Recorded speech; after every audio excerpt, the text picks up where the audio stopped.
المشاركة في شوط الخنجر الذهبي، شوط الحقائق القعدان العمانيات.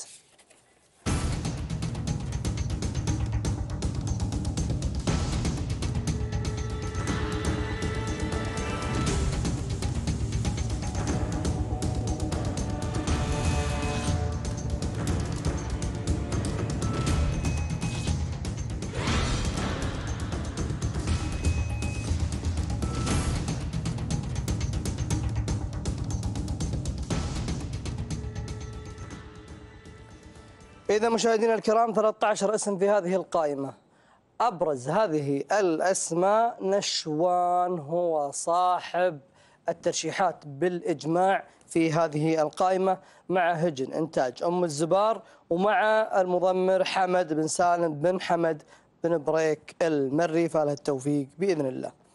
مبارك، ضاعت الترشيحات أو توزعت الترشيحات في شوط الحقائق الكر.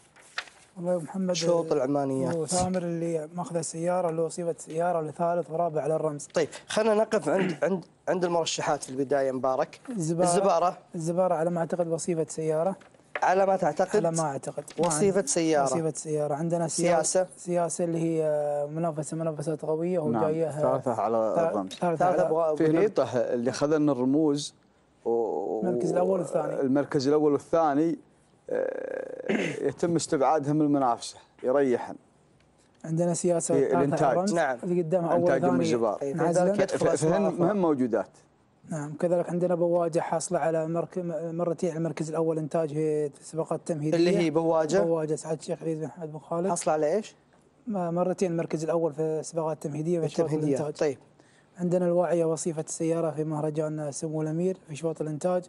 كذلك عندنا ولجات بعد كذلك وصيفة سيارة وصاحبة سيارة شديدة. الهملة عند رابع على الرمز، اللي هي الهملة رابع على الرمز في الشوط هذا نفسه. مسابقة في الشوط الأول إنتاج. الشاهينية وصيفة رمز بعد كذلك في الأشواط المفتوحة، وهي الإنتاج اللي هي الشاهينية. نعم. ونشايب العنود عند سعادة الشيخ عبد الله بن عبد الرحمن الثاني، انجال عبد الله بن عبد الرحمن عند هادي بن جر الله. شفنا عن حضور قوي في مهرجان سمو الامير الوالد، منافسة قوية. والشوط هذا في مهرجان سمو الامير الوالد جابوا تيم فيه 49 جابتها الغزي بشكل وحركة استثنائية. كم جابت؟ 45 أفضل توقيت سجل، وكانت سياسة موجودة في شوطها والهملة موجودة في شوطها. نشوان أبو ذيب، نشوان في الذهبي في رصيده سيارتين، في سمو الامير الوالد وفي المؤسس. في المؤسس؟ اي نعم. في مهرجان سيدي سمو الامير الوالد. اذا سيارتين في رصيد نشوان. هو الابرز في القائمه؟ تقريبا هو الابرز. واسناد ثالث على الرمز. اسناد ثالث او رابع على الرمز. ثالث على رمز المؤسس. نعم. خوزان ثالث على الرمز في مهرجان سمو الامير الوالد. الموجي وكذلك له بعد وصيف سياره وثالث على السياره. له نعم. والموج ثاني على السيارة، وصنديق العديد سبق عنده بعد. طيب التوقيت الزمني كم توقعه؟ الشوط المفتوح 5 وكم؟ والله لا توقع من الخمس و53.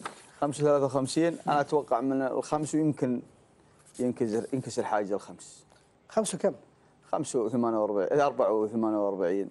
طيب إذا 5:48 وننتقل إلى أرضية الميدان لنتابع انطلاقة أشواط الذهب لسن الحقائق للكار والقعدان في هذا المساء، والتوقيت يتوقع أبو ذيب من 5:48 إلى 5:55. ننتقل.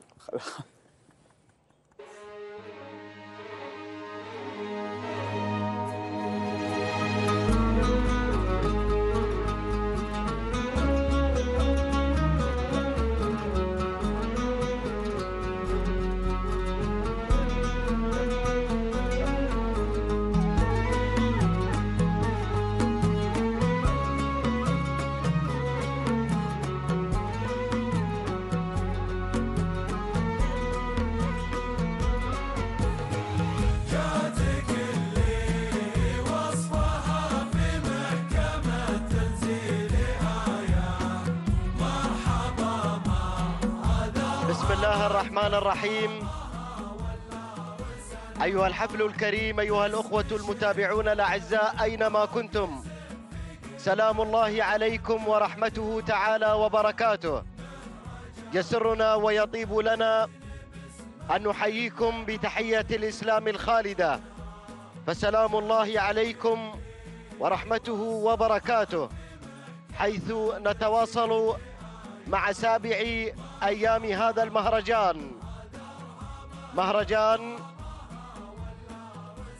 سيدي حضرة صاحب السمو الشيخ تميم بن حمد بن خليفة آل ثاني أمير البلاد المفدى يحفظه الله ويرعاه، حيث الحضور الكبير لأفضل السلالات وأعرقها على الإطلاق هنا تجتمع في هذا الميدان، ميدان التحدي الجامع لطموحات المتحدين، حيث يستقبل في هذا اليوم جموع شعارات أصحاب السمو والسعادة الشيوخ في هذه الفئة العمرية سن الحقائق، عندما سيكون الانطلاق بداية مع الشوط الأول الرئيسي، شوط الحقائق البكار المفتوح، وسط مشاركة ل18 اسما تمثل شعارات أصحاب السمو الشيوخ في تحدي من أجل الذهب، تجمع عمالقة المضمرين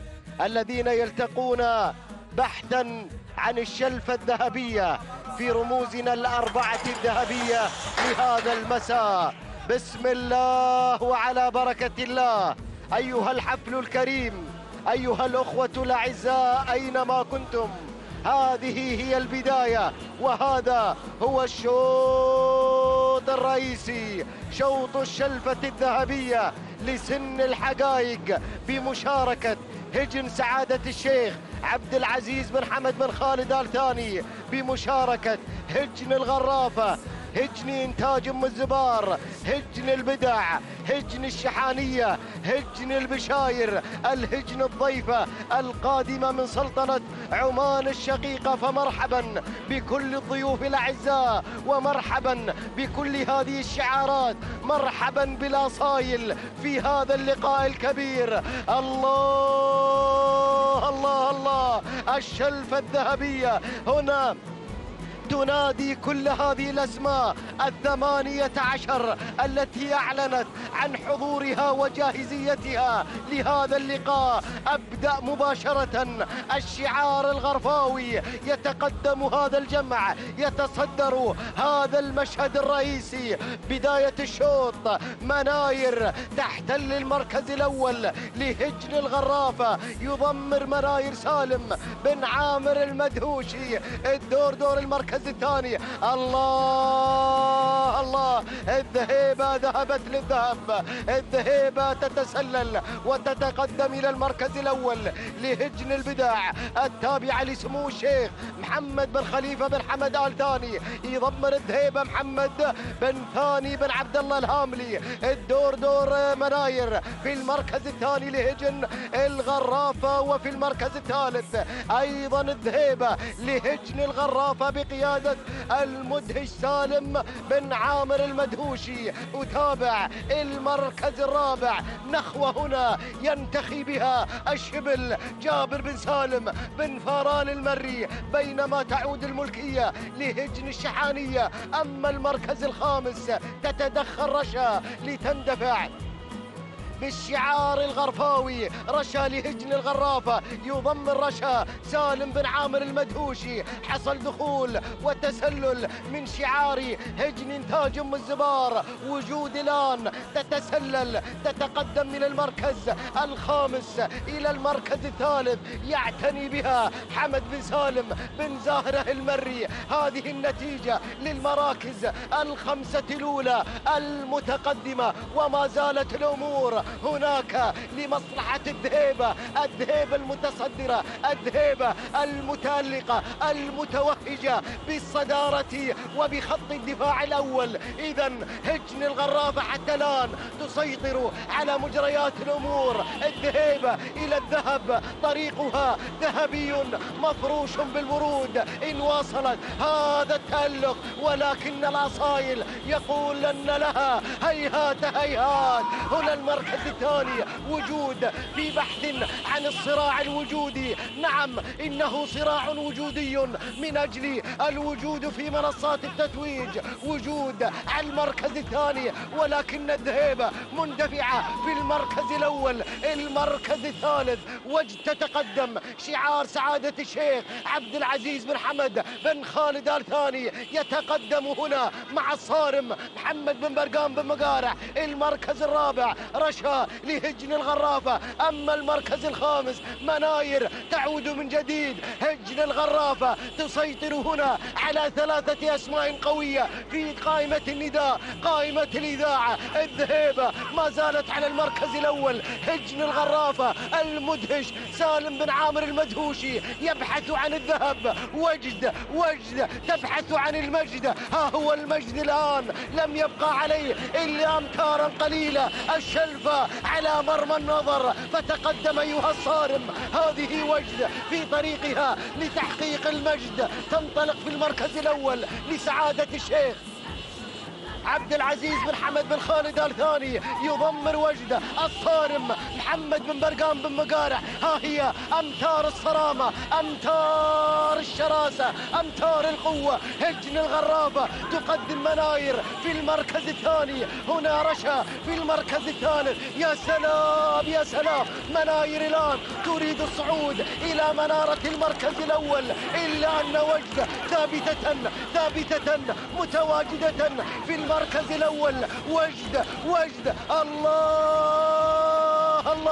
تحركت رشا، انطلقت رشا في المركز الثاني، رفعت راية التهديد. التحدي هنا على الشلفة الذهبية، الشلفة 300 متر. وجد في المركز الأول. إلى المجد وجد في الصراع الوجودي على الشلفة الذهبية. يقتنص شعار سعادة الشيخ عبد العزيز بن حمد بن خالد بن أحمد آل ثاني هذه الشلفة الذهبية ليكون التحدي والشلفة. هنا المجد لوجد، الشلفة لوجد. سلام عين خالد سلام. المركز الثاني جاءت فيه رشا لهجن الغرافة. المركز الثالث جاءت مهمة لهجن الشحانية. المركز الرابع كان من نصيب مناير لهجن الغرافة. المركز الخامس كان مع إزغوى لهجن الشحانية. مشاهدينا ومتابعينا الكرام، إذن هكذا عشنا معكم لحظات الإثارة، لحظات من لحظات البحث عن المجد، في لحظات من لحظات الصراع الوجودي الذي يتكرر دائما في كل شوط من أشواط الرموز. نعم إنه صراع من أجل البقاء، وكما يقولون دائما البقاء للأقوياء، فلقد بقت قوية شامخة متألقة وجد، منتزعة المجد، حازت المجد من أطرافه وتوقيت ممتاز.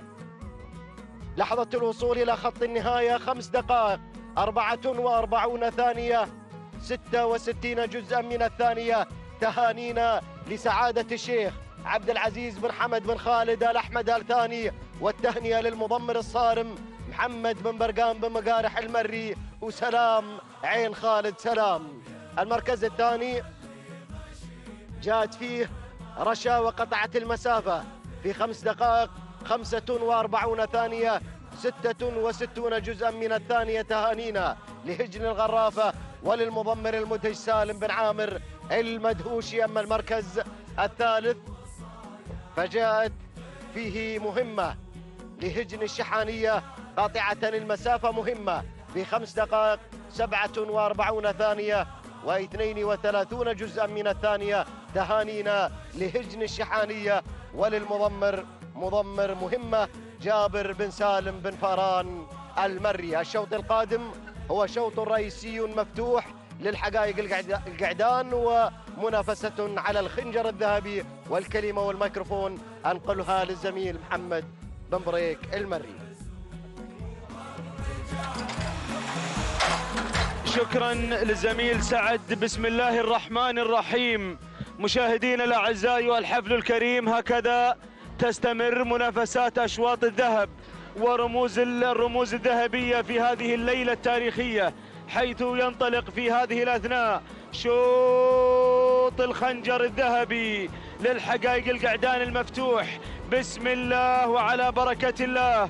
مشاهدينا الأعزاء، انطلق هذا الشوط بآمال وطموحات المضمرين والمراقبين لهذه الأحداث الذهبية في هذه الليلة الذهبية. مسافات هذه الليلة هي 4 كيلومترات. شوط الخنجر انطلق قبل قليل، ومقدمة الشوط ومن يحتل المركز الأول صمصام. على المركز الأول تعود ملكية صمصام لسعادة الشيخ عبد العزيز بن حمد بن خالد آل ثاني. يضمر صمصام مضمر وجد محمد بن برقان بن مقارح. يتابع صمصام على المركز الأول. حصل دخول وانخطاف، تنخطف مقدمة الشوط من الشعار الغرفاوي. من خطف المقدمة في هذه اللحظات بمتابعة أيضا سالم بن عامر المدهوشي، من يقدم لنا 3 أسماء أو 4 أسماء في هذا الشوط: نايف، وقاد، ومتعب، وأيضا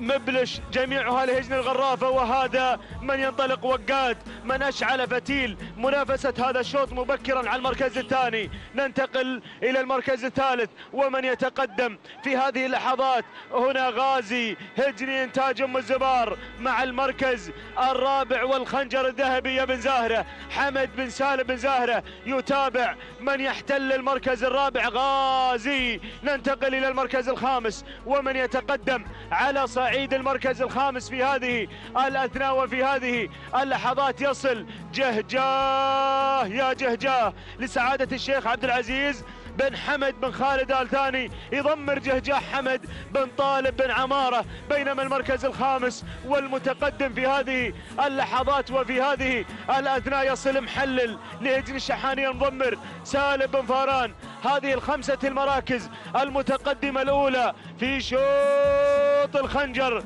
من سينتزع الخنجر الليلة من هؤلاء المضمرين اللي يقفون خلف تضمير هذه الهجن؟ ما زال صمصام على المركز الأول على صدارة الشوط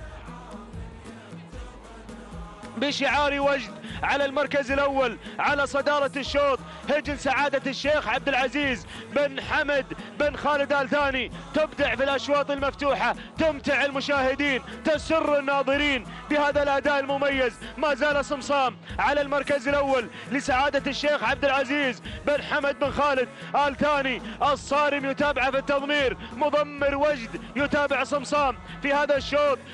الشعار الغرفاوي قادم مع وقاد. وقاد يا المدهش، وقاد يا المدهش، وقاد هجن الغرافة مع المركز الثاني بمتابعة سالم بن عامر المدهوشي. الشعار الشحاني يصل محلل ليحلل هذا الشوط، أيضا يضغط على مقدمة الشوط. محلل لهجن الشحانية. يضمر محلل الذهبي سالم بن فارون 1.5 كيلو. المركز الرابع يصل جهجاه على المركز الرابع يبحث عن الخنجر الذهبي الليلة. يلا يا بن عمارة، يلا يا بن عمارة. جهجاه على المركز الرابع لسعادة الشيخ عبد العزيز بن حمد آل ثاني. يضم حمد بن طالب الجربوعي ومن المرشحين الأقوياء جهجاه. بينما المركز الخامس ومن يتقدم لهجن الشحانية. نعود إلى مقدمة الشوط، نعود إلى صمصام. الكيلومتر الأخير يا بن برقان يا مضمر وجد. هل يذهب الخنجر الذهبي مع الشلف الليلة لعزبة سعادة الشيخ عبد العزيز بن حمد آل ثاني وبقيادة المضمر محمد بن برقان، من يبلي في هذا المساء بلاء حسنا، من أبلى في هذه الليلة بلاء حسنا في أشواط الرموز؟ صمصام مع المركز الأول، ولكن وقاد هجن الغرافة مع المركز الثاني. وقاد حاصل على رمز في هذا المهرجان، في مهرجان حضرة صاحب السمو الأمير الوالد في الشهر الماضي، ولكن صمصام يا صمصام 700 متر على الخنجر الذهبي، على الخنجر الذهبي. صمصام وهجني سعادة الشيخ عبد العزيز بن حمد بن خالد آل ثاني تختطف الأشواط المفتوحة في مهرجان أمير البلاد المفدى. 500 متر بن برقان الصارم الصارم، خليك صارم يا الصارم. يصل وقاد، يصل وقاد. معركة الخنجر وجهجاه، جهجاه مع المركز الثالث، ولكن صمصام مع المركز الأول، صمصام مع المركز الأول. وقاد وصمصام، وقاد وصمصام. الخنجر الذهبي، الخنجر الذهبي مرة أخرى بعد الشلفة إلى سعادة الشيخ عبد العزيز بن حمد بن خالد آل ثاني بقيادة الصارم، بقيادة الصارم. الصارم الصارم يقدم مستوى فنان، مستوى ممتاز. سلام يا عين خالد، سلام، سلام يا صمصام، سلام. تهانينا الخنجر الذهبي إلى سعادة الشيخ عبد العزيز بن حمد آل ثاني وإلى المضمر محمد بن برقان بن مقارح. تهانينا والناموس. المركز الثاني وقاد لهجن الغرافة بقيادة سالم بن عامر المدهوشي. المركز الثالث، المركز الثالث يصل جهجاه لسعادة الشيخ عبد العزيز بن حمد بن خالد آل ثاني مع المضمر حمد بن طالب الجربوعي. المركز الرابع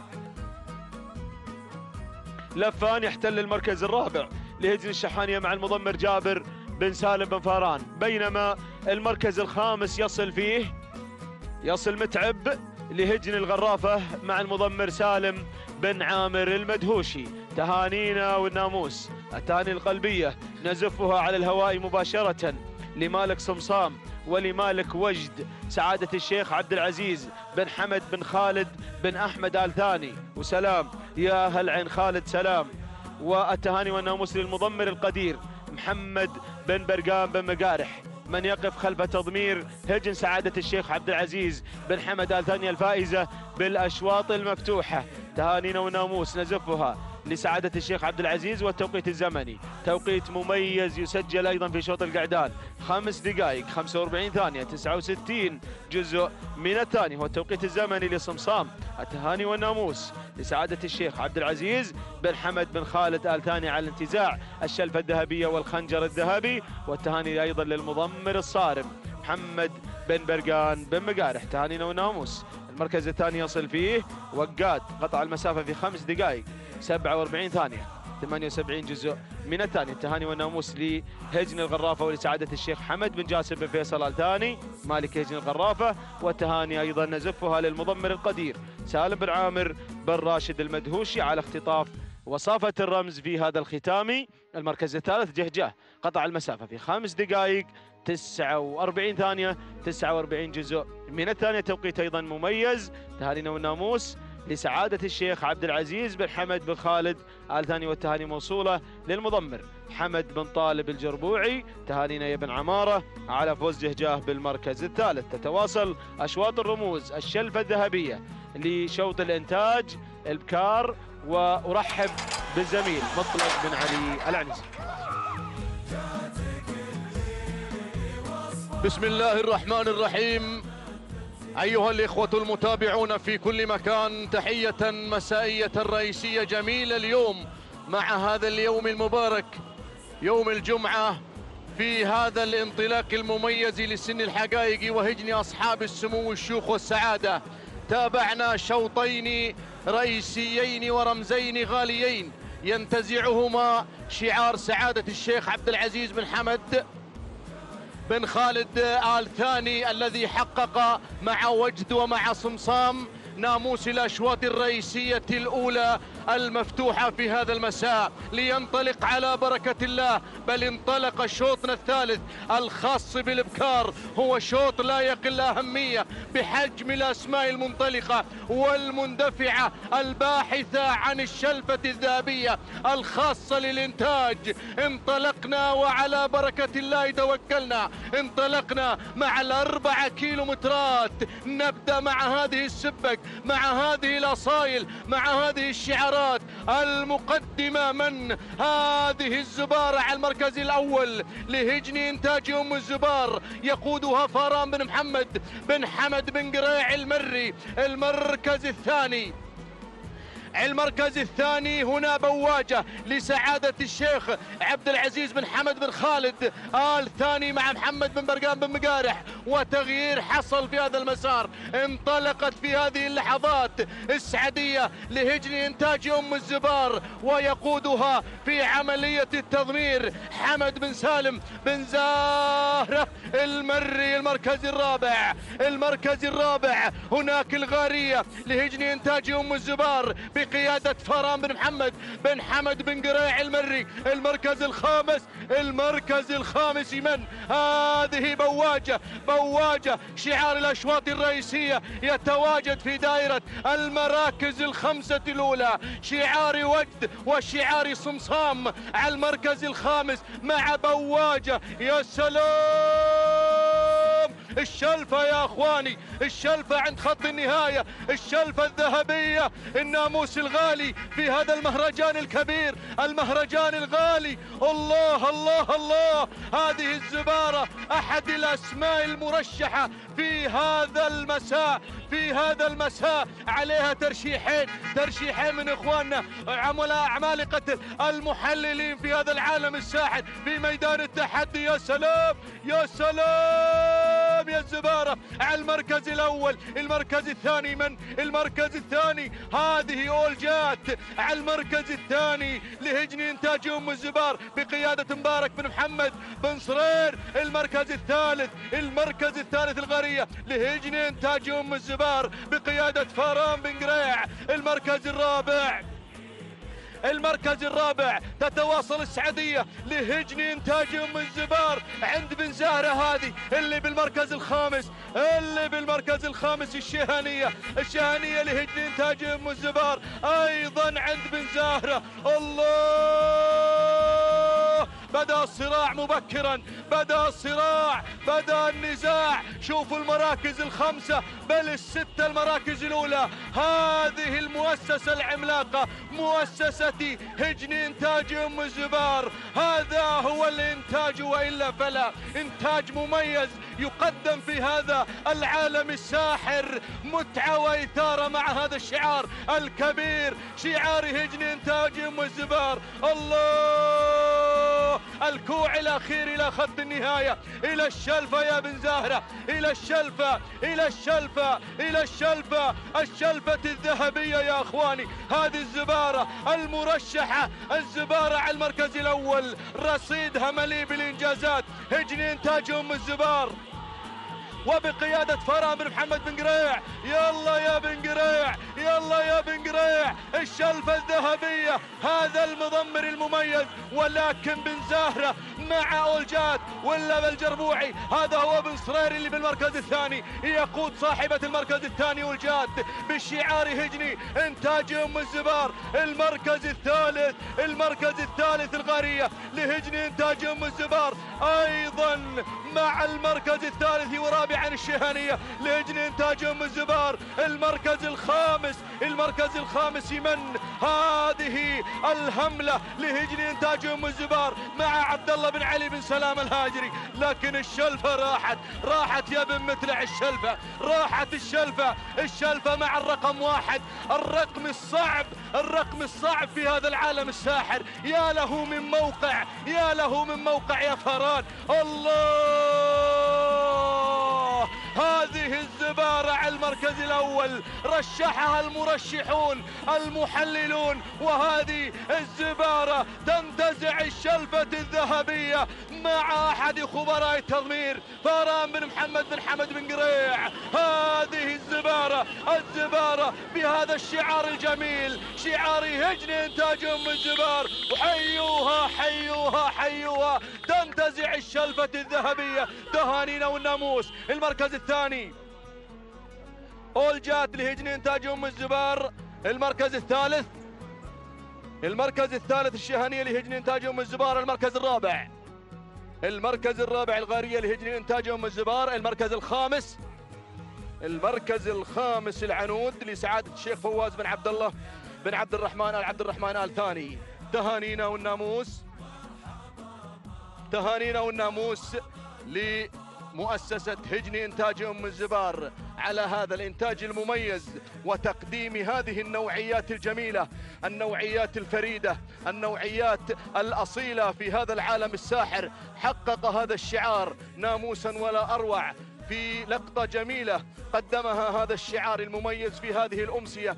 تهنئة خاصة للقائمين على هجن إنتاج أم الزبار على تقديم النوعيات المميزة، وتهنئة خاصة للمضمر فاران بن محمد بن حمد بن قريع المري الذي قادها بكل ثقة نحو الشلفة الذهبية، وهذا هو فاران.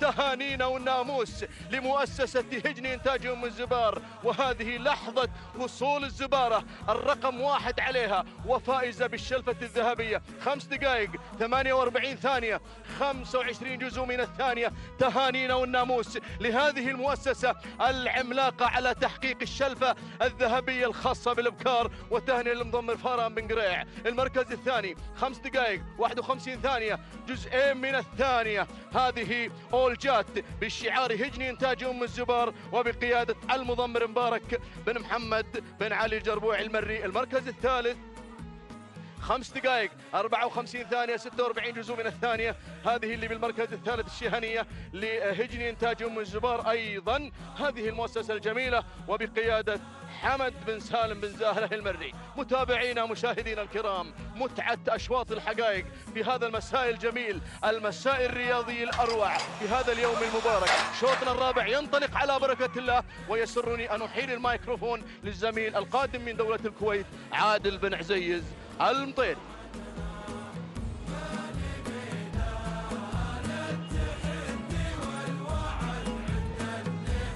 بسم الله الرحمن الرحيم. مشاهدينا متابعينا الكرام، شكرا لزميلي مطلق بن علي العنزي. إذا انطلاقة شوطنا الرابع ينطلق بحفظ الله ورعايته. رمز الحقائق القعدان الانتاج الخنجر الذهبي في هذه اللحظات مشاهدينا الكرام انطلقت على بركة الله تعالى من ال4 كيلومترات.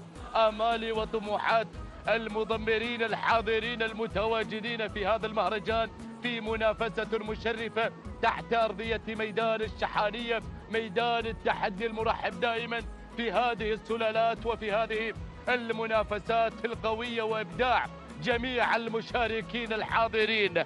مقدمة الشوط المركز الأول، أول المنطلقين صنديد لهجن إنتاج أم الزبار عبد الله بن علي بن سلامة الهاجري، يتابع في عملية التضمير ومتابعة هذا الشعار في انطلاقة أيضا إنتاج أم الزبار أيضا على المركز الأول. المركز الثاني هناك مكرم هجن إنتاج أم الزبار جابر بن علي بن جابر المري، يتابع في عملية التضمير ومتابعة أيضا انطلاقة مكرم. المركز الثالث اللي وصل في هذه اللحظة هناك خوزان هجن إنتاج أم الزبار مبارك بن محمد بن علي الجربوع المري، يتابع في عملية التضمير ومتابعة هذا الشعار. المركز الرابع اللي وصل إسناد هجن إنتاج أم الزبار أيضا ناصر بن حمد بن مسفر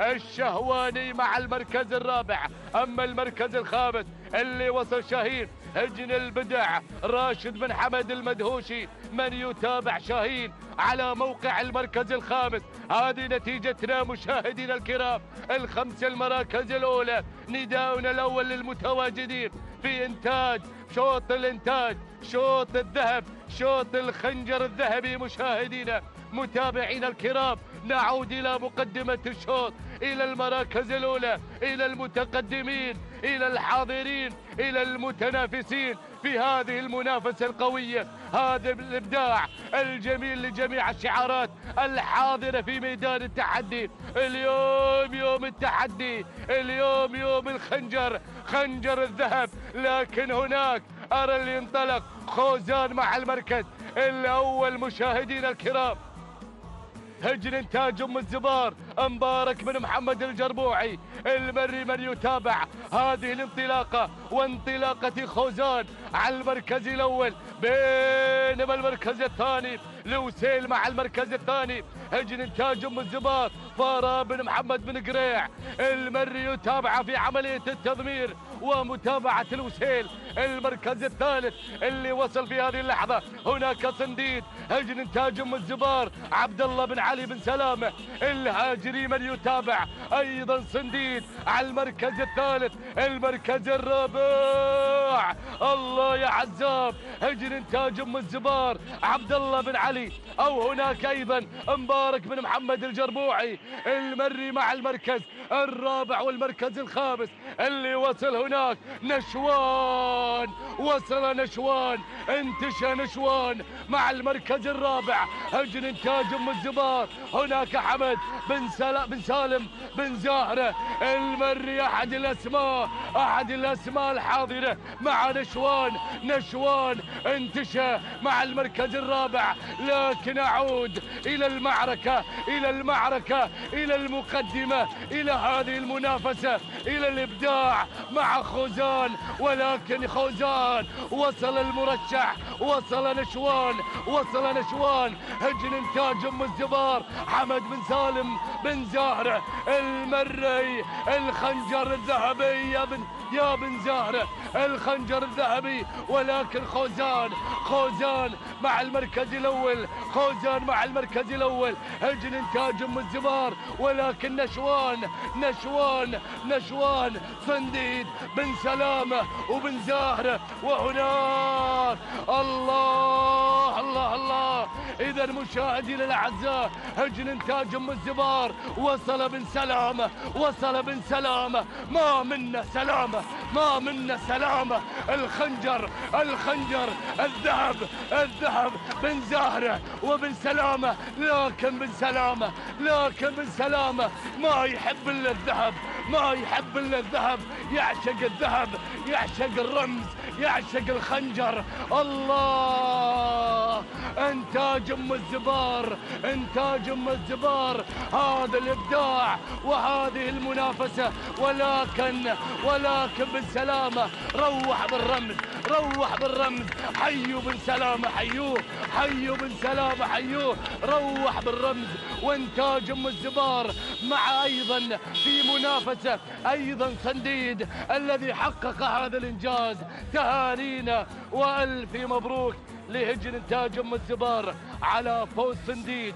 في المركز الأول عبد الله بن علي بن سلامة الهاجري هو من حقق هذا الرمز واخذ الخنجر شوط الذهب. إذن بن سلامة ما منك سلامة.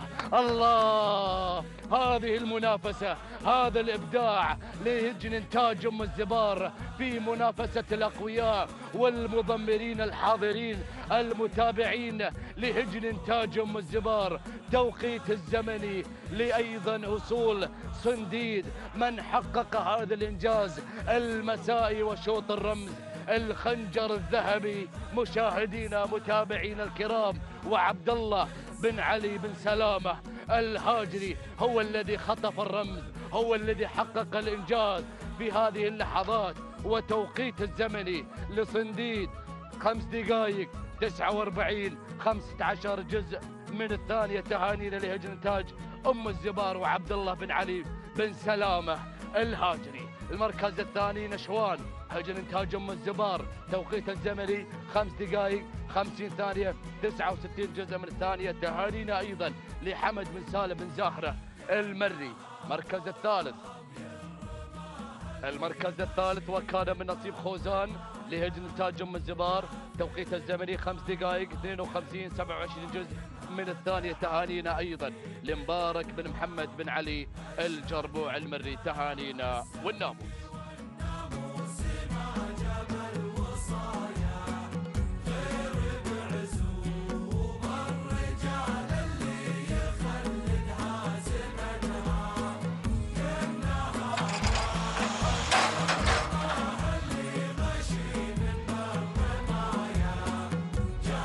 بسم الله الرحمن الرحيم. متابعينا مشاهدينا الأعزاء، أسعد الله مساكم وجميع أوقاتكم بكل خير. أحييكم بأجمل وأطيب تحية، فسلام من الله عليكم ورحمته تعالى وبركاته من هنا من على أرضية هذا الميدان، ميدان التحدي، ميدان الشحانية لسباقات الهجن العربية الأصيلة، انطلاقة شوطنا الخامس للابكار الحقائق ومن مسافة 4 كيلومترات. جائزة هذا الشوط تويوتا ستيشن جي اكس. إذا متابعينا الأعزاء أتقدم مباشرة مع المركز الأول. تصريح على المركز الأول هجن الغرافة سالم بن عامر بن راشد المدهوشي من يتقدم مع المركز الأول. مقدما لنا تصريح المركز الثاني، ثاني الأسماء وثاني التحديات، تتقدم على المركز الثاني لهايب مع المركز الثاني لسعادة الشيخ محمد بن حسن بن عبد الرحمن. الثاني حمد بن لزيوح المري يتقدم مع المركز الثاني. مقدما لنا لهايب المركز الثالث، ثالث الأسماء، ثالث التحديات، تتقدم على المركز الثالث. تنطلق بهذه الاندفاع المميزة الله يا المهمهية، تتقدم بشعار يجن الغرافة سالم بن عامر بن راشد المدهوشي من يتقدم مع المركز الثالث. المهمهية المركز الرابع تصل على رابع الأسماء الجادل مع المركز الرابع هجن الشحانية جابر بن سالم بن فاران المري الشبل يدفع بالجادل على رابع الأسماء. المركز الخامس الفايزة هجن وإنتاج أم الزبار حمد بن سالم بن زهرة المري من يتقدم مع المركز الخامس. هاي الخمسة المراكز المتقدمة، ولكن أعود مع المركز الأول، أعود مع المركز الأول، أعود مع الريادة، أعود مع الصدارة.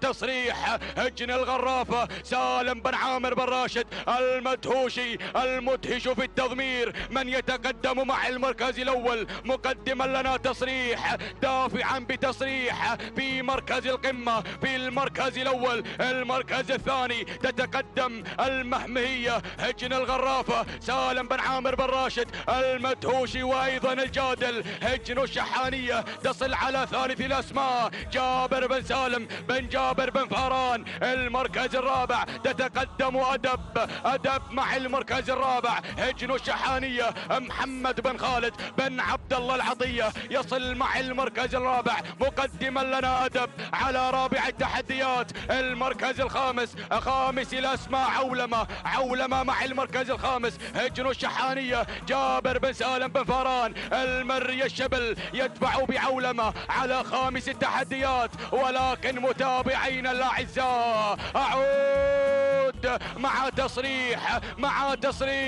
مع هجن الغرافة معك يا المدهوشي سالم بن عامر بن راشد المدهوشي يتقدم مع تصريح، ينطلق مع تصريح على المركز الأول دافعا بها عن بقية الأسماء عن بقية الشعارات. هجن الغرافة متحكمة بهذا المسار ومتحكما المدهوشي مع تصريح على أول الأسماء. ولكن القادمة تتقدم عولمة، يتقدم الشبل بشعار يجن الشحانية على ثاني الأسماء. المركز الثالث المهمهية هجن الغرافة سالم بن عامر بن راشد المدهوشي. المركز الرابع رابع الأسماء الجادل هجن الشحانية ويدفع بها الشبل. المركز الخامس أدب والمشاغب يتقدم بشعار يجن الشحانية. ولكن تصريح مع المركز الأول. الخيل الأخير، الخيل المثير، الخيل الخطير يتقدم تصريح، يتقدم الشعار الغرفاوي على المركز الأول. يتقدم المدهوشي سالم بن عامر بن راشد المدهوشي. حافظ على هذا المستوى، حافظ على هذا الأداء. الأسماء واصلة وتتقدم عولمة على المركز الثاني. المركز الثالث الجادل. المركز الرابع تصل مخيلة هجن الشحانية. ولكن تصريح لا زالت متحكمة بهذا المسار، متحكما المدهوشي سالم بن عامر بن راشد المدهوشي. ولكن الأسماء تتقدم عولمة، يتقدم الشبل على ثاني الأسماء على ثاني التحديات. تصريح عولمة هجن الغرافة هجن الشحانية المدهوشي الشبل. تصريح عولمة عولمة عولمة عولمة، هجر الشحانية، هجر الغرافة، اللحظات الأخيرة، الأمتار الأخيرة، اللحظات المثيرة، تصريح وعولمة، تصريح وعولمة، الأمتار الأخيرة، المدهوشي، هجر الغرافة، هجر الغرافة، هجر الغرافة، سالم بن عامر بن راشد المدهوشي من قدم لنا تصريح في هذا الشوط المميز. هجر الغرافة، هجر الغرافة في هذا المساء، مساء النواميس، تهانينا والناموس لهجر الغرافة على فوز. تصريح بالمركز الأول، ومن قدم لنا تصريح سالم بن عامر بن راشد المدهوشي. المركز الثاني عولمة هجر الشحانية جابر بن سالم بن فاران المري. المركز الثالث وصلت مخيلة هجر الشحانية محمد بن خالد بن عبد الله العطية. المركز الرابع وصلت الجادل هجر الشحانية جابر بن سالم بن فاران المري. المركز الخامس ناريز لسعادة الشيخ عبد العزيز بن حمد بن خالد الثاني محمد بن برقان بن مقارح. تهانينا والناموس متابعينا مشاهدينا الأعزاء لهجر الغرافة على انتزاع تصريح بالمركز الأول وانتزاعها لتويوتا ستيشن. توقيت مميز 5 دقائق 48 ثانية 93 جزء من الثانية. تهانينا والناموس لهجر الغرافة وللمضمر المدهش سالم بن عامر بن راشد المدهوشي. المركز الثاني وصلت عولمة هجر الشحانية جابر بن سالم بن فاران المري 5 دقائق 50 ثانية جزءا من الثانية. تهانينا والناموس لهجر الشحانية. المركز الثالث وصلت مخيلة هجر الشحانية محمد بن خالد العطية 5 دقائق 50 ثانية 91 جزء من الثانية. تهانينا والناموس للجميع والكلمة إلى محمد بن عايض العتيبي. بسم الله الرحمن الرحيم، بسم الله نبدأ وبه نستعين ومنه دوما نطلب التوفيق والسداد والنجاح. مشاهدينا الكرام متابعينا في كل مكان، أسعد الله مساءكم بكل خير وبركة. نرحب بكم في انطلاقات هذا المساء الخاصة بشعارات أصحاب السمو والسعادة والشيوخ في انطلاقات منافسات الحقائق في هذه الأمسية الشحانية. نتابع هذه الانطلاق وشوطنا السادس، شوط خاص بالقعدان نيسان بترول ستيشن في الانتظار. نبدأ بالبداية، نتابع الصدارة وأول المراكز هنا مع مرفوق لهجن الشحانية من ينطلق على الصدارة بمتابعة وتضمير محمد بن خالد العطية، بينما أتابع النشمي القادم مع ثاني المراكز لسعادة الشيخ جوعان بن سلطان بن جاسم بن فهد الثاني سعيد بن حمد الزرعي من يتابع في التضمير. ولكن أتابع المشوك من ينطلق مشاهدينا الكرام هنا مع ثاني المراكز لهجن الشحانية، والمتابعة والتضمير لدى المشاغب محمد بن خالد العطية، بينما أتابع الأسماء والقادم العديد لهجن إنتاج أم الزبار يتقدم في هذه اللحظات بمتابعة عبد الله بن علي بن حمد بن سلام الهاجري من يقدم لنا العديد. بينما خامس الأسماء أتابع مشاهدينا الكرام، أتابع أيضا الشعارات، أتابع التحديات والأسماء المتواجدة هنا. أتابع هايف لهجن الغرافة بقيادة وتضمير سعيد بن راشد الزعبي. هكذا النداء مشاهدينا الكرام لمراكزنا الأولى المتقدمة في هذا الشوط. ولكن أعود إلى الصدارة، أعود مع مرفوق لهجن الشحانية من ينطلق بالبداية والصدارة. الله، مرفوق ويتابع في التضمير محمد بن خالد العطية يقدم لنا مرفوق، والمشوك القادم مع ثاني المراكز لهجن الشحانية ويتابع في التضمير محمد بن خالد العطية. بينما أتابع ذرب يصل في هذه اللحظات لسعادة الشيخ خليفة بن عبد العزيز بن جاسم، آل أحمد آل ثاني، عبيد بن علي السناري القادم مع هذه اللحظات، ولكن هجن الغرافة تتدخل هنا من خلال هايف القادم في هذه اللحظات مع ثالث المراكز بمتابعة سعيد بن راشد الزعبي. وتابع التقدم، وصل الحجاج لهجن إنتاج أم الزبار، يتقدم بن زاهرة، يقدم الحجاج. الله الأسماء القادمة مشاهدين الكرام، ولكن أعود إلى الصدارة. بدأنا بالاقتراب وما زال مرفوق يرافق الصدارة، يرافق الناموس هنا مع الكيلومتر الأخير، يقود الأسماء منذ البداية. مرفوق هنا على الصدارة لهجن الشحاني. الله المشاغب محمد بن خالد العطية من يتابع مرفوق هنا مع الصدارة، ولكن هايف قادم في هذه اللحظات لهجن الغرافة. الله يا الزعبي قادم مع هذه اللحظات، يشكل الخطر سعيد بن راشد الزعبي، ولكن مرفوق وهايف في انطلاق ثنائي مشاهدين الكرام، ولكن هايف يغير، ينطلق على الصدارة لهجن الغرافة. الله يا الزعبي مشكور على هذا الأداء والانطلاق هنا مع هايف. هجن الغرافة تسجل أيضا هذا الانتصار والنقطة الثانية على التوالي هنا مع هايف مشاهدينا الكرام لهجن الغرافة، وبمتابعة وتضمير سعيد بن راشد الزعبي. مشكور على هذا الأداء والانطلاق الممتاز مشاهدينا الكرام، يهديها للغرافة وأيضا محبي هذا الشعار. هايف مع الانتصار مشاهدينا الكرام، تهانينا والناموس لهجن الغرافة، والثانية لسعيد بن راشد الزعبي على هذا الفوز والانتصار. ثاني المراكز وصل العديد لهجن إنتاج أم الزبار. ثالث المراكز كان الوصول من المرفوق لهجن الشحانية. ورابع المراكز وصل الحجاج لهجن إنتاج أم الزبار. وخامس المراكز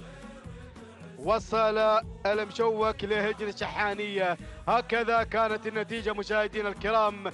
تابعنا هايف من استطاع أن ينتزع ناموسي هذا الشوط ويهدي هجن الغرافة هذا الناموس والانتصار هنا على التوالي. والتوقيت الزمني 5 دقائق 51 ثانية 57 جزء من الثانية. تهانينا والناموس لهجن الغرافة، والثانية لسعيد بن راشد الزعبي. ثاني المراكز وصل العديد ب5 دقائق 52 ثانية 91 جزء من الثانية. تهانينا والناموس لهجن إنتاج أم الزبار، والثانية لعبد الله بن علي بن حمد بن سلامة. بينما وصل في ثالث المراكز مرفوق ب5 دقائق 53 ثانية و30 جزء من الثانية. تهانينا والناموس لهجن الشحانية، والثانية لمحمد بن خالد العطية. تهانينا والناموس للجميع.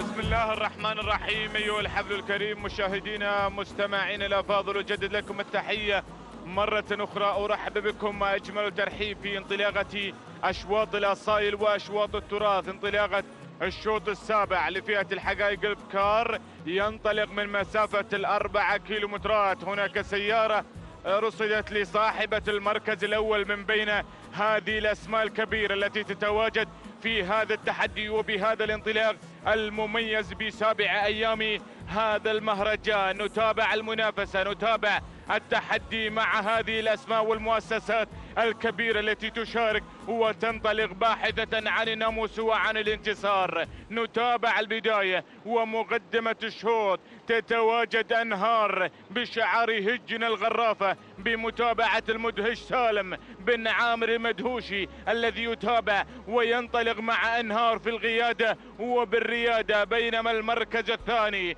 أتابع القادمة والمتواجدة في هذه المشاركة المميزة تتواجد الداودية لهجن إنتاج أم الزبار بمتابعة حمد بن سالم بن زاهرة المري الذي يتابع اندفاعة الداودية على المركز الثاني. بينما المركز الثالث أتابع الأسماء والشعارات المتواجدة والمشاركة في هذا التحدي. تتواجد ذخيرة بشعار هجن البشاير، عبد الله بن طويرش الوهيبي متابعا منطلقا مع ذخيرة الضيفة القادمة من السلطنة العمانية المشاركة في هذا المهرجان الكبير. ذخيرة تتواجد بشعار هجن البشاير بمتابعة عبد الله بن طويرش الوهيبي الذي يتابع انطلاقة الذخيرة التي بدأت تتسلل بدورها إلى المركز الأول. بينما المركز الثالث أتابع الغيروان لسعادة الشيخ جوعان بن سلطان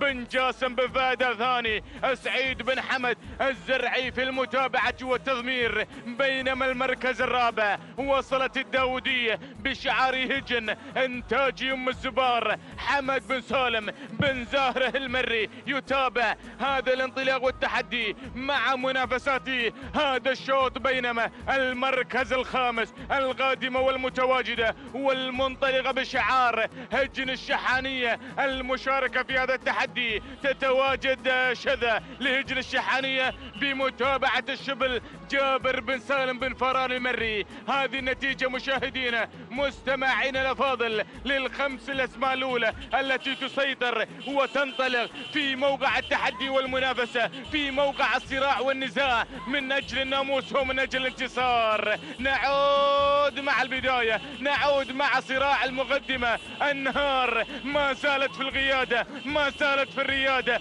بشعار هجن الغرافة، بشعار التميز والإبداع، بالشعار الذي دائما يقدم لنا الأسماء الكبيرة والانطلاقات المميزة. مع هذا الشعار المميز هجن الغرافة مع البداية يقدمون لنا النهار على الصدارة بمتابعة سالم بن عامر المدهوشي الذي ينطلق ويتابع مع 1200 متر الأخيرة. بينما المركز الثاني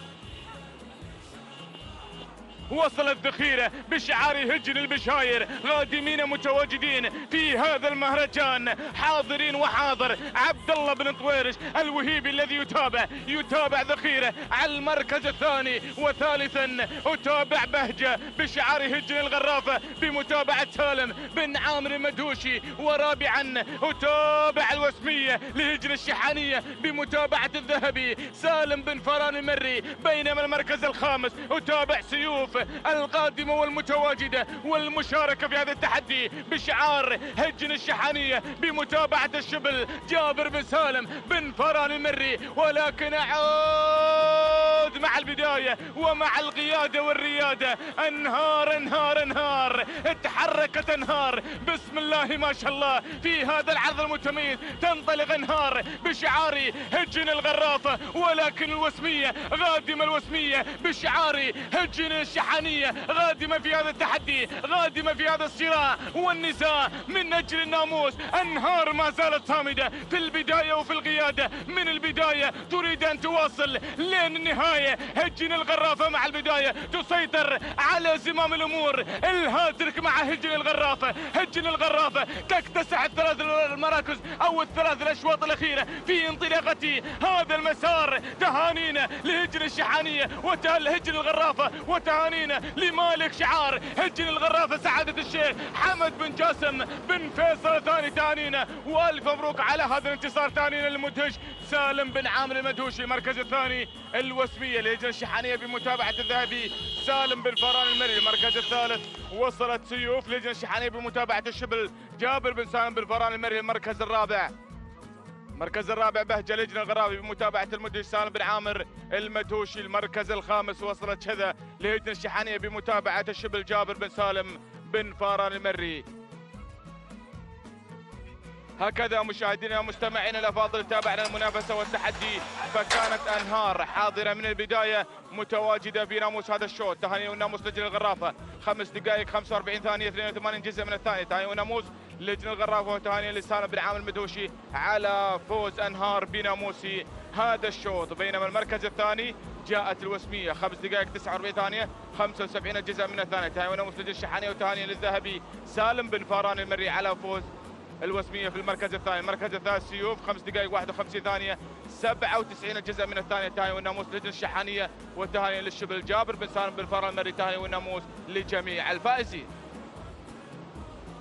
بسم الله نبدأ وعليه نتوكل، ومنه دائما وأبدا نطلب السداد والتوفيق يا رب العالمين. كما نرحب بكم أجمعين في مساء وظهيرة يوم الجمعة المباركة 5 من شهر إبريل لعام 2019 للميلاد 29 من شهر رجب لعام 1440 الهجرة، وفي يومنا السابع من عمر هذا المهرجان المقام على سيف حضرة صاحب السمو الشيخ تميم بن حمد الثاني أمير البلاد المفدى حفظه الله ورعاه من كل شر ومكروه، لنستمتع معكم حملنا الكريم ومع سن الحقائق وهذه الحقائق الحاضرة والمتواجدة للأشواط المفتوحة وشعارات الشيوخ والسعادة المنطلقة والمتنافسة والباحثة عن كلمة الناموس. الله يا الأسماء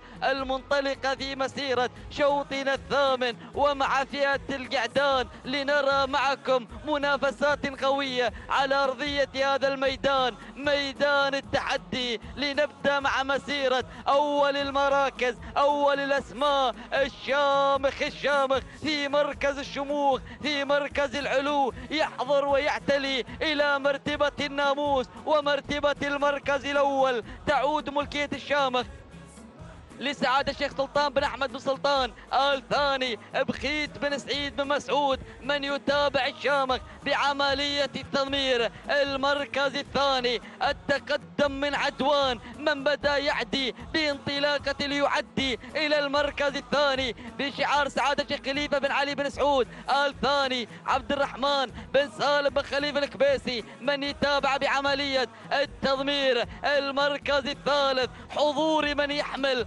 الرقم 3 الهلالي ينطلق حاملا شعار سعادة الشيخ جوعان بن سلطان بن جاسم آل ثاني سعيد بن حمد الزرعي، من يتابع بعملية التضمير. ولكنني أرى غازي من بدأ يقصو المقدمة بانطلاقته ليتقدم إلى المركز الثالث حاملا شعار الشحانية. المتابعة مع المشاق محمد بن خالد العطية. المركز الرابع نرى ونتابع الهلالي بشعار سعادة الشيخ جوعان بن سلطان بن جاسم الثاني مع الزرعي بالتضمير. المركز الخامس وصول وتقدم من جايز الباحث جايز عن الإنجاز عن الفوز، وجائزا أن يأخذ جائزة هذا الشوط بانطلاقته حاملا لشعار الشحانية التضمير عن جابر بن سالم بن فاران المري، من يتابع الشبل بعملية التضمير. هذه هي الأسماء الخمسة.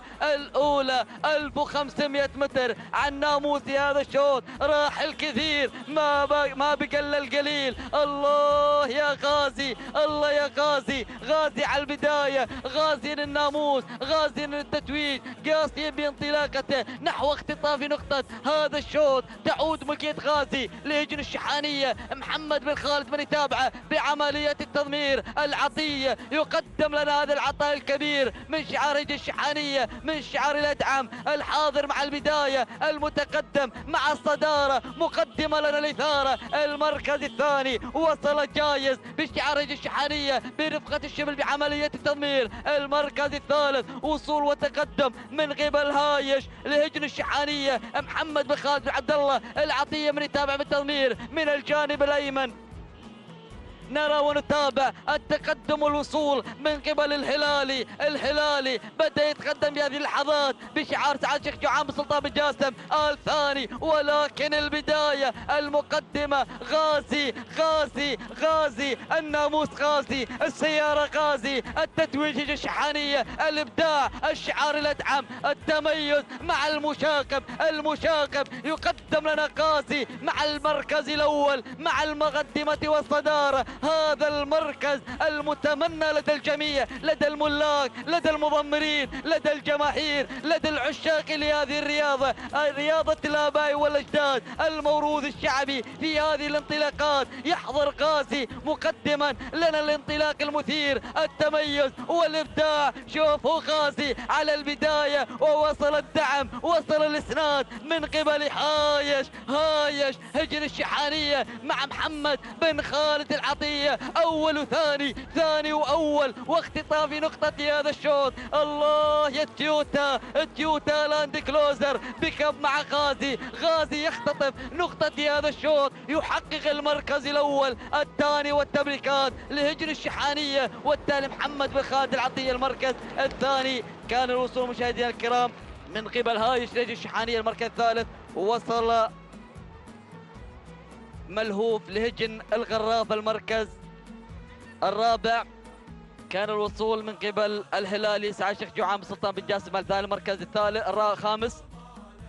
كان الوصول من حامل الرقم 5 حداج لسعادة الشيخ عبد العزيز بن حمد بن خالد الثاني. مشاهدينا الكرام متابعينا الاعزاء، تابعنا وشاهدنا المنافسة التي حضرت في هذا الشوط. غازي خطف ناموسي هذا الشوط، حقق المركز الأول، توقيت الزمني 5 دقائق 51 72 جزء من الثانية. الترتب كان الهجن الشحانية، والثانية للمشاق محمد بن خالد العطية. المركز الثاني كان الوصول من قبل هايش 5 دقائق 52 62 جزء من الثانية. ثاني التبريكات الهجن الشحانية، والتالي محمد بن خالد العطية. المركز الثالث كان الوصول من قبل ملهوف، توقيت الزمني 5 دقائق 54 ثانية جزء واحد من الثانية. الثالث تبريكات الهجن الغرافة، والثاني أيضا لسعادة الشيخ حمد بن عبد الله بن حمد بن جاسم الثاني، نجل سعادة الشيخ حمد بن جاسم فيصل الثاني. الحاضر والمتابع للشعار الغرفاوي، فمرحبا في رياضة الآباء والأجداد. نبدأ مع مسيرة شوط جديد وشوطنا التاسع، واحد الزملاء واصفا معلقا معكم مجريات هذا الشوط. بسم الله الرحمن الرحيم. أسعد الله مساءكم جميعا أعزائي المشاهدين بكل خير. أرحب بكم أجمل ترحيب بمساء يوم الجمعة 5 من شهر أبريل لعام 2019 للميلاد، حيث تستكمل فعالية هذا المهرجان الختامي السنوي الكبير على شرف سيف أمير البلاد المفدى حفظه الله، هنا على أرضية ميدان الشحانية بدولة قطر. بهذا المساء انطلاقة أشواط سن الحجائج لأصحاب السمو والسعادة الشيوخ. أعلنت بهذه اللحظة انطلاقة شوطنا التاسع بمجموعة الأشواط بالفترة المسائية، شوط خصص للإبكار، أسمان قوية وشعارات مميزة تنطلق وتندفع من أجل الفوز والانتصار لتحقيق هذه النقطة الذهبية من هذا المهرجان الكبير الغالي. أذهب مباشرة للصدارة والبداية، مشاكل لسعادة الشيخ جوعان بن سلطان بن جاسم الثاني، سعيد بن حمد بن دغمال الزرعي مقدما لها ومتابعا لها بهذا الاندفاع. بينما المركز الثاني خيال في المركز الثاني لمؤسسة هجن البشاير، متابعة جاسم بن قبيلي المحاربي، متابعة لانطلاقة خيال التي تأتي على المستوى الثاني. المركز الثالث الغشمرية لهجن الشحانية، جابر بن سالم بن فاران المري، متابعة لانطلاقة الغشمرية في المركز الثالث. والمركز الرابع مزوح لسعادة الشيخ عبد العزيز بن حمد بن خالد الثاني، حمد بن طالب بن علي الجربوع المري، متابعة لها بهذا الانطلاق. بينما المركز الخامس ادهمه لهجن الغرافة مع المضمر المدهش سالم بن عامر بن راشد المدهوشي. هكذا هي النتيجة للخمس المراكز الأولى المتقدمة والمنطلقة بمسار وتحديات شوطنا التاسع، الشوط الذي لا يقل أهمية عن الأشواط السابقة، شوط يحمل بين طياته العديد من الأسماء التي تأهلها للفوز والانتصار لاختطاف نقطة هذا الشوط. انتصفت المسافة ان ال4 كيلومترات، قطعنا الكيلوين الأولى، دخلنا بالكيلوين الأخيرة، وما زالت على المقدمة مشاكل لسعادة الشيخ جوعان بن سلطان بن جاسم الثاني بمتابعة سعيد بن حمد بن دغمال الزرعي. بينما المركز الثاني مزوح تتقدم إلى المستوى الثاني لسعادة الشيخ عبد العزيز بن حمد بن خالد الثاني مع المضمر حمد بن طالب بن علي الجربوعي المري. بينما دهمه في المركز الثالث مع هجن الغرافة سالم بن عامر المدهوشي، متابعة لها المركز الرابع الغشمرية لهجن الشحانية جابر بن سالم بن فاران المري، متابعة لها بهذا الاندفاع. المركز الخامس خيال لمؤسسة هجن البشاير جاسم بن قبيلي المحاربي، متابعة لها بهذا الأداء. هذه الخمس المراكز الأولى المتقدمة والمنطلقة بمنافسة مستمرة بتبادل سريع للمواقع الأولى، للموقع الأول، الموقع الذي يبحث عنه جميع المشاركين. هذه الغشمرية من من غيرت المسار، من انطلقت بأولى هذه الأسماء حاملة لشعار مؤسسة هجن الشحانية. متابعة المضمر هناك الشبل جابر بن سالم بن فاران المري، بينما خيال على المركز الثاني لمؤسسة هجن البشاير جاسم بن قبيل المحاربي. وصلت مزوح لسعادة الشيخ عبد العزيز بن حمد بن خالد الثاني. متابعة المضمر حمد بن طالب بن علي الجربوع المري. هكذا الأسماء، شوف الاسم القادم. وصلت بريزينة لهجن الشقب سعيد بن عبد الهادي الشهواني. وصلت الأسماء، تدخلت الشعارات المميزة، ولكن الغشمرية 800 متر الأخيرة الفاصلة عن النهاية بقيادة الغشمرية حاملة لشعار مؤسسة هجن الشحالية. هناك الشبل جابر بن سالم بن فاران، لكن الوصول يأتي في هذه اللحظة من تنبيه لهجن الشحانية. محمد بن خالد العطية يقدم تنبيه على المستوى الثاني. وصلت الأسماء، انطلقت مزوح، وصلت غارة لمؤسسة هجن البشاير مع عبد الله بن طويرش الوهيبي. انطلقت الشعارات الجميلة، لكن الغشمرية و500 متر الأخيرة الفاصلة عن النهاية، الفاصلة عن النهاية. الغشمرية لهجن الشحانية جابر بن سالم بن فاران. تنبيه في المركز الثاني لهجن الشحانية محمد بن خالد العطية. وصلت أيضا شعار هجن الغرافة مع جلمودة. ووصلت هناك غارة لهجن البشاير مع عبد الله بن طويرج. وصلت الأسماء، لكن الغشمرية هي الأقرب من النهاية، هي الأقرب من السيارة، هي الأقرب من السلام والتهاني بنقطة شوطنا التاسع. سلام لمؤسسة هجن الشحانية لانتزاعهم نقطة هذا الشوط. تهانينا للمضمر المتابع الشبل جابر بن سالم بن فاران المري. مقدم الغشمرية بأداء جميل، بمستوى مميز، باندفاع جميل باللحظات الأخيرة. هذه لحظة الوصول إلى خط النهاية، بينما تنبيه من أداء ثانيا لهجن الشحانية المركز الثالث. غارة لسعاد الشيخ عبد العزيز محمد بن خالد الثاني المركز الرابع.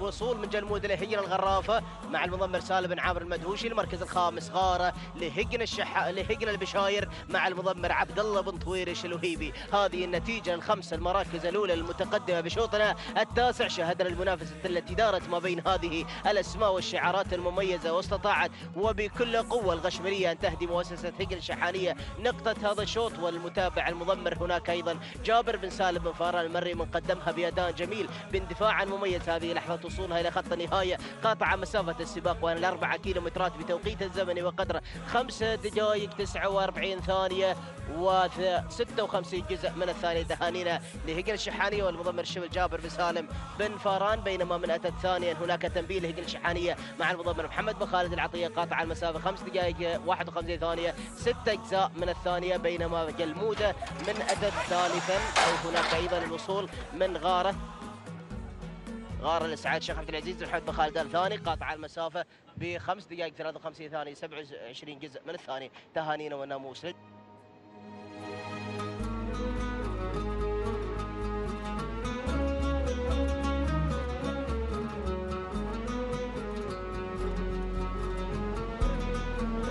السلام عليكم ورحمة الله وبركاته أيها الأخوة مشاهدينا ومتابعينا الكرام.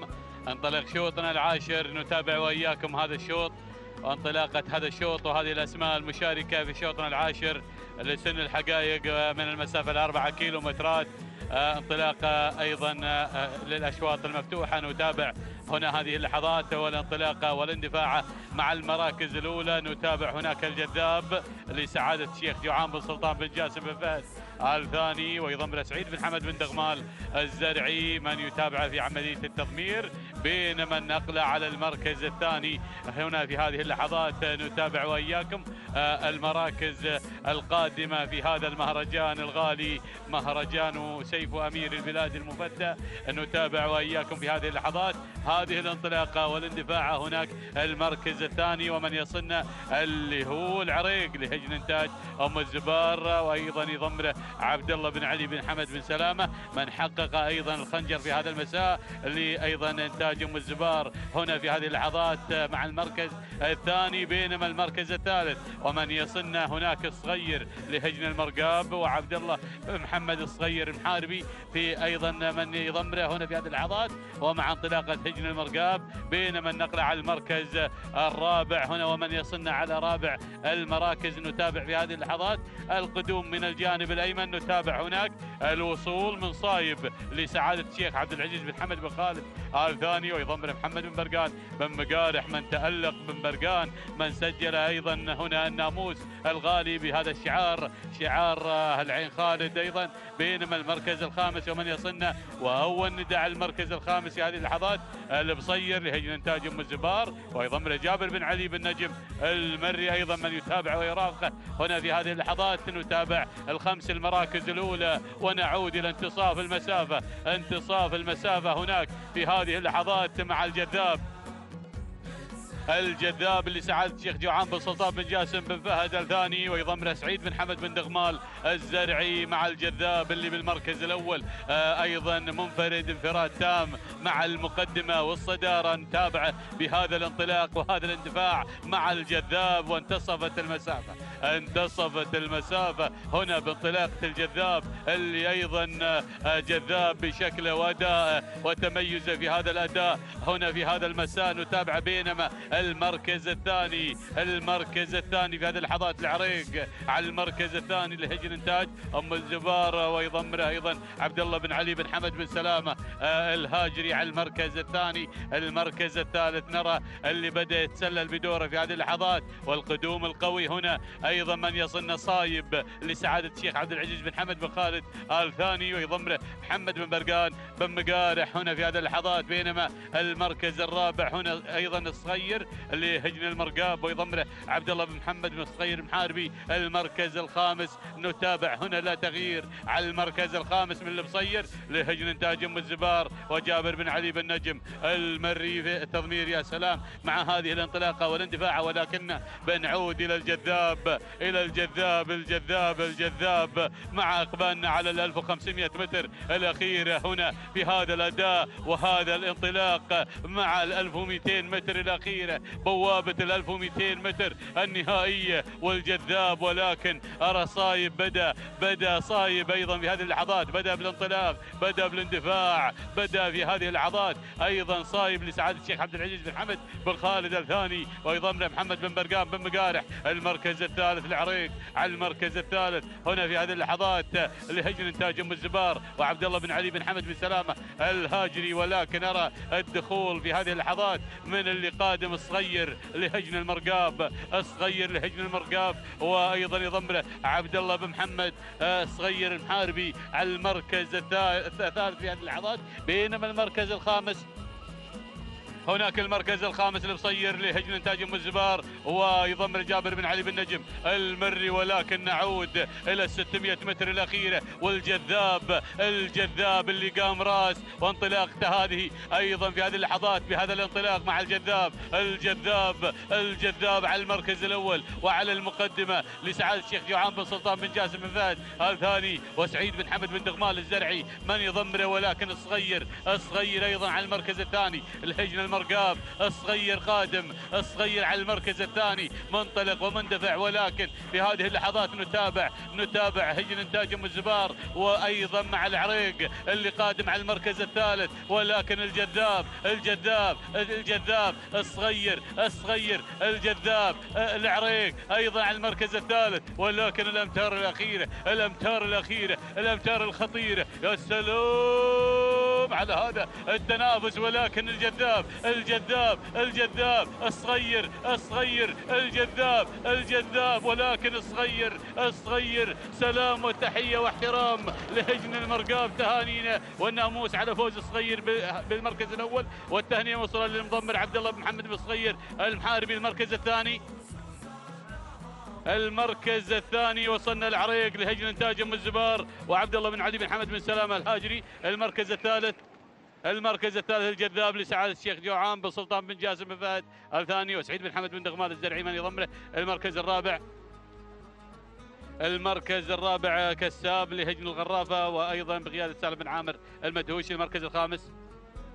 المركز الخامس لاهوب لهجن الشحانية ومع المشاغ محمد بن خالد العطية. شاهدنا هذا الشوط وشاهدنا هذا التنافس، والصغير توقيته الزمني 5 دقائق 55 ثانية و72 جزء من الثانية. تهانينا أيضا لمالك الصغير هجن المرقاب أيضا، والتهنئة موصولة لعبد الله بن محمد بن الصغير المحاربي. المركز الثاني من وصلها أيضا العريق توقيتها الزمني 5 دقائق 56 ثانية 10 أجزاء من الثانية. تهانينا لهجن إنتاج أم الزبار، والثانية موصولة لعبد الله بن علي بن سلامة الهاجري. بينما وصل على المركز الثالث الجذاب أيضا توقيت الزمني 5 دقائق 56 ثانيه 18 جزء من الثانيه. تهانينا لي ايضا سعاده الشيخ جوعان بن سلطان بن جاسم بن فهد الثاني، والتهنئه موصوله لسعيد بن حمد بن دغمال الزرعي.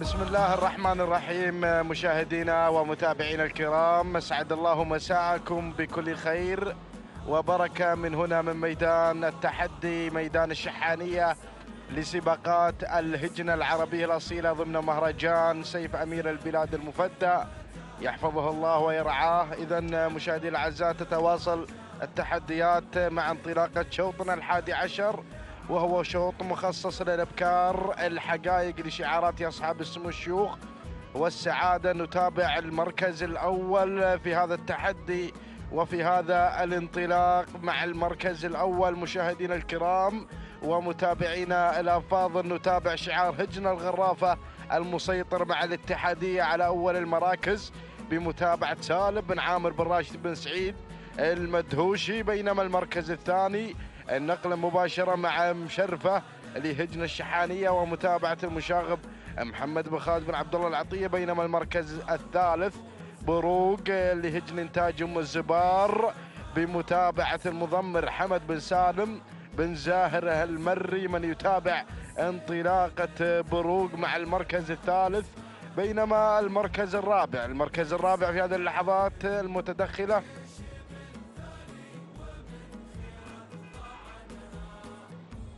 والمنطلقة مشاهدي الأعزاء، وداع لهجنة الشحانية بمتابعة المشاغب محمد بن خالد بن عبد الله العطية.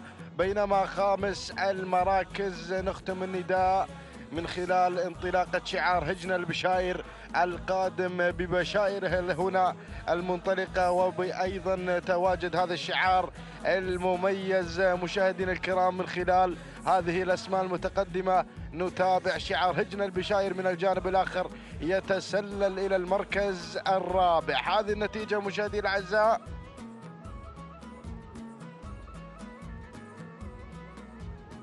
نعود مباشرة إلى البداية ونتابع الصدارة مع شعار هجن الغرافة. يقدم الاتحادية سالم بن عامر بن راشد بن سعيد المدهوشي. بينما المركز الثاني يا سلام يا سلام يا القادمة هنا أيضا مشاهدينا الأعزاء في هذا التقدم نرى ونتابع وداع لهجنة الشحانية ومتابعة المضمر المشاغب محمد بن خالد بن عبد الله العطية. بينما المركز الثالث يتدخل شعار هجنة البشاير مع ماركة والمضمر عبيد بن محمد بن حمد أو عبيد بن محمد بن حمد الوهيبي يتدخل في هذه اللحظات ويتسلل مباشرة إلى المركز الأول. بينما المركز الخامس هذه مشرفة لهجنة الشحانية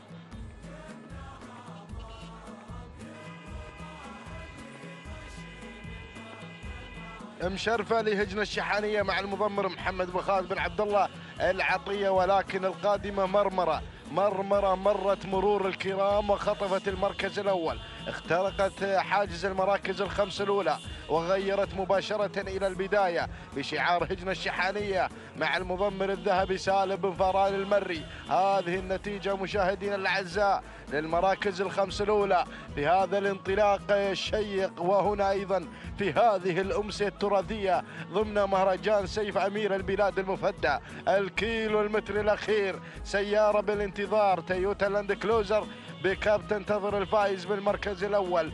مرمرة مشاهدي الأعزاء على البداية، مرمرة بالشعار الأدعم شعار هجنة الشحانية والمضمر الذهبي سالم بن فران المري الذي سطر أحرف من ذهب في هذا العالم الساحر. المركز الثاني وداع تتقدم في هذه اللحظات وتنطلق بشعار هجنة الشحانية والمضمر المشاغب محمد بن خالد بن عبد الله العطية. بينما المركز الثالث نتابع ماركة لهجنة البشاير عبيد بن محمد بن حمد الوهيبي القادم مع المركز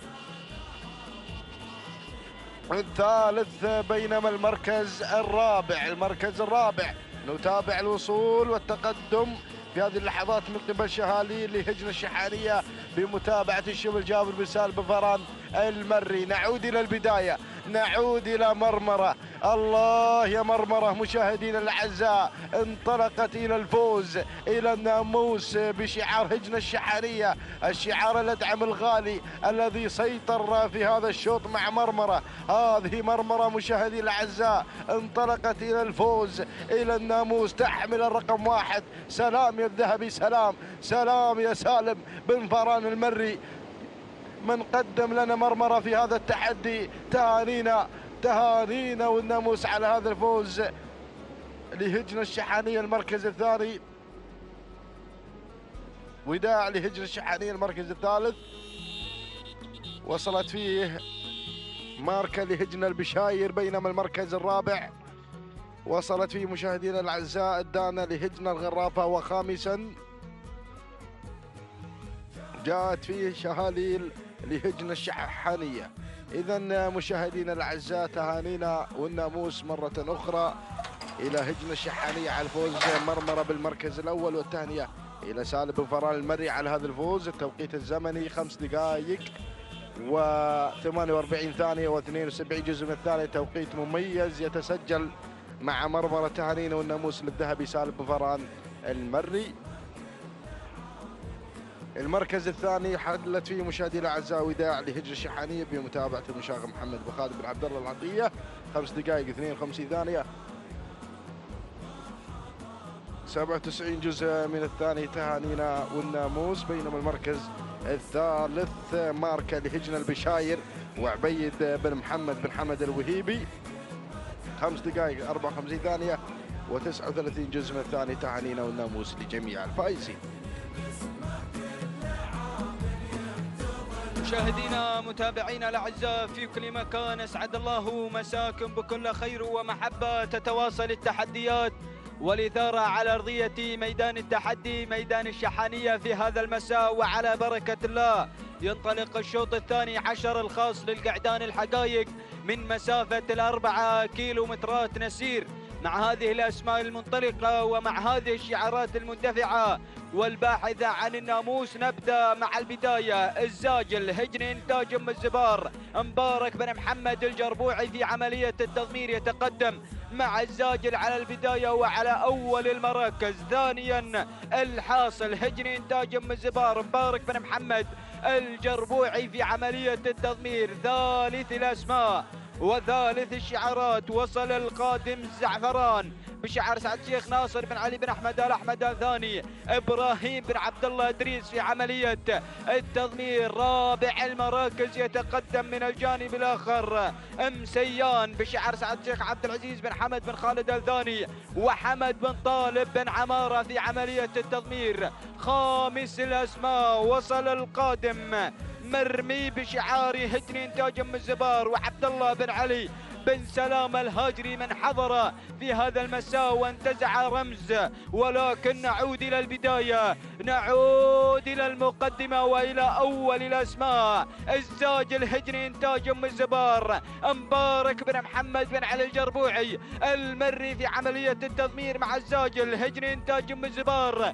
ثاني الأسماء أيضا قادم الحاصل بشعار هجن إنتاج أم الزبار ومبارك بن محمد الجربوعي المري في عملية التضمير مع الزاجل والحاصل على المقدمة وأيضا على ثاني الأسماء. ثالثا من الجانب الآخر يتقدم مسيان بشعار سعد الشيخ عبد العزيز بن حمد بن خالد آل ثاني وحمد بن طالب الجربوعي في عملية التضمير. رابع المراكز يتقدم مرمي بشعار هجن إنتاج أم الزبار وعبد الله بن علي بن سلامة الهاجري في عملية التضمير. خامس الأسماء وصل القادم والمتقدم الجذاب هجن المرخية جابر بن علي بن سالم بن عامر العمري في عملية التضمير. هكذا هي النتيجة الثانية مشاهدينا متابعينا الاعزاء للخمس المراكز المتقدمه والمنطلقه والمندفعه. ولنا عوده الى البدايه. هجن انتاج ام الزبار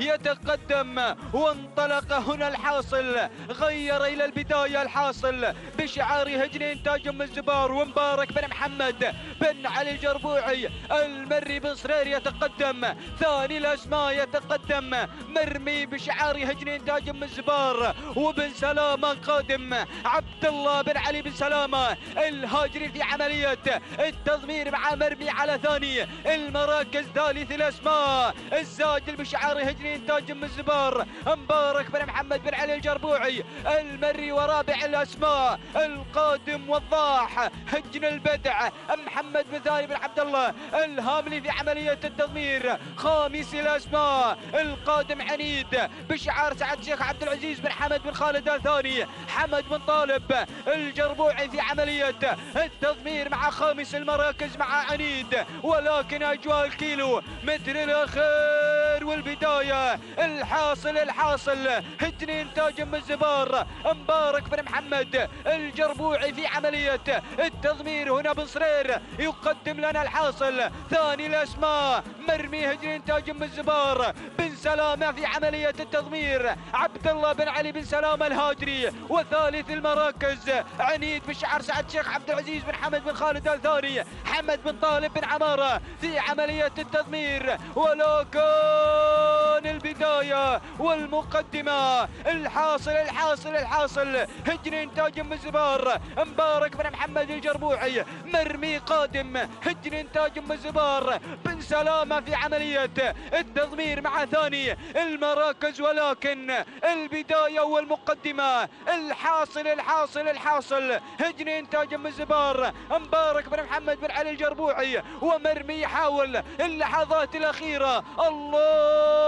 الله مرمي والحاصل. ولكن الحاصل على البدايه والمقدمه. الحاصل تهانينا والناموس لهجن انتاج ام الزبار ونهني مبارك بن محمد بن صرير الجربوعي من يقدم لنا الحاصل. تهانينا والناموس ولحظه وصول الحاصل الى خط النهايه. ثاني المراكز وصل مرمي هجن انتاج ام الزبار عبد الله بن علي بن سلامه الهاجري. وثالث المراكز المحيط هجن انتاج ام الزبار وجابر بن علي بن جابر النجم المري. ورابع المراكز سياف هجن الغرافه. وخامس المراكز عنيد بشعار سعد الشيخ عبد العزيز بن حمد بن خالد الثاني. مشاهدينا ومتابعينا الاعزاء هكذا هي النتيجه للخمس المراكز المتقدمه. تهانينا والناموس لهجن انتاج ام الزبار على فوز الحاصل ونهني مبارك بن محمد بن علي الجربوعي المري على هذا الفوز والانتصار. التوقيت الزمني ولحظة وصول الحاصل إلى خط النهاية كان هناك التوقيت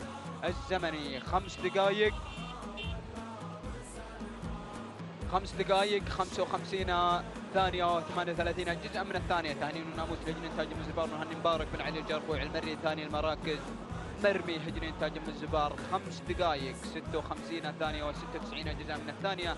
تهانينا والناموس لهجن انتاج ام الزبار ونهني عبد الله بن علي بن سلامه الهاجري. ثالث المراكز المحيط هجن انتاج ام الزبار 5 دقائق 59 ثانية و16 جزءا من الثانية. تهانينا والناموس لجابر بن علي بن جابر النجم المري. فتهانينا والناموس للجميع.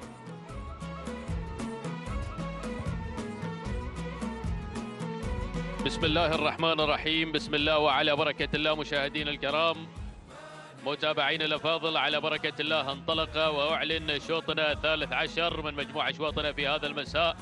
شوط يحمل لنا منافسات وتحديات سن الحقائق مع تحديات هجن اصحاب السمو والشيوخ والسعادة في هذه الامسية المميزة على ميدان التحدي ميدان الشحانية لسباقات الهجن العربية الأصيلة.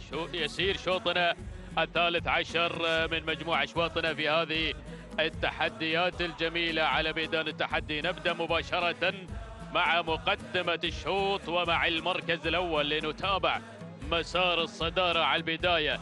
ليالي في مقدمة الشوط من هجن الغرافة يضمرها سالم بن عامر بن راشد المدهوشي. بينما في المركز الثاني الوصول من الواصلة في هذه اللحظة من هجن الغرافة بمتابعة سالم بن عامر بن راشد المدهوش الذي يقدم لنا تحديات المركز الثاني بتحديات الواصلة. بينما النقلة مع ثالث المراكز لنتابع في هذه اللحظات الوصول مشاهدينا الأعزاء من على مستوى المركز الثالث في مسار وتحديات هذا الشوط. هذه اللي وصلتنا الشامخة لسعادة الشيخ جوعان بن سلطان بن جاسم بن فهد الثاني ضمنها سعيد بن حمد بن دغمال الزرعي. نقله إلى المركز الرابع. في رابع المراكز وتابع الوصول في هذه اللحظات مشاهدينا الكرام على مستوى المركز الرابع في هذه الاندفاعة المميزة والجميلة.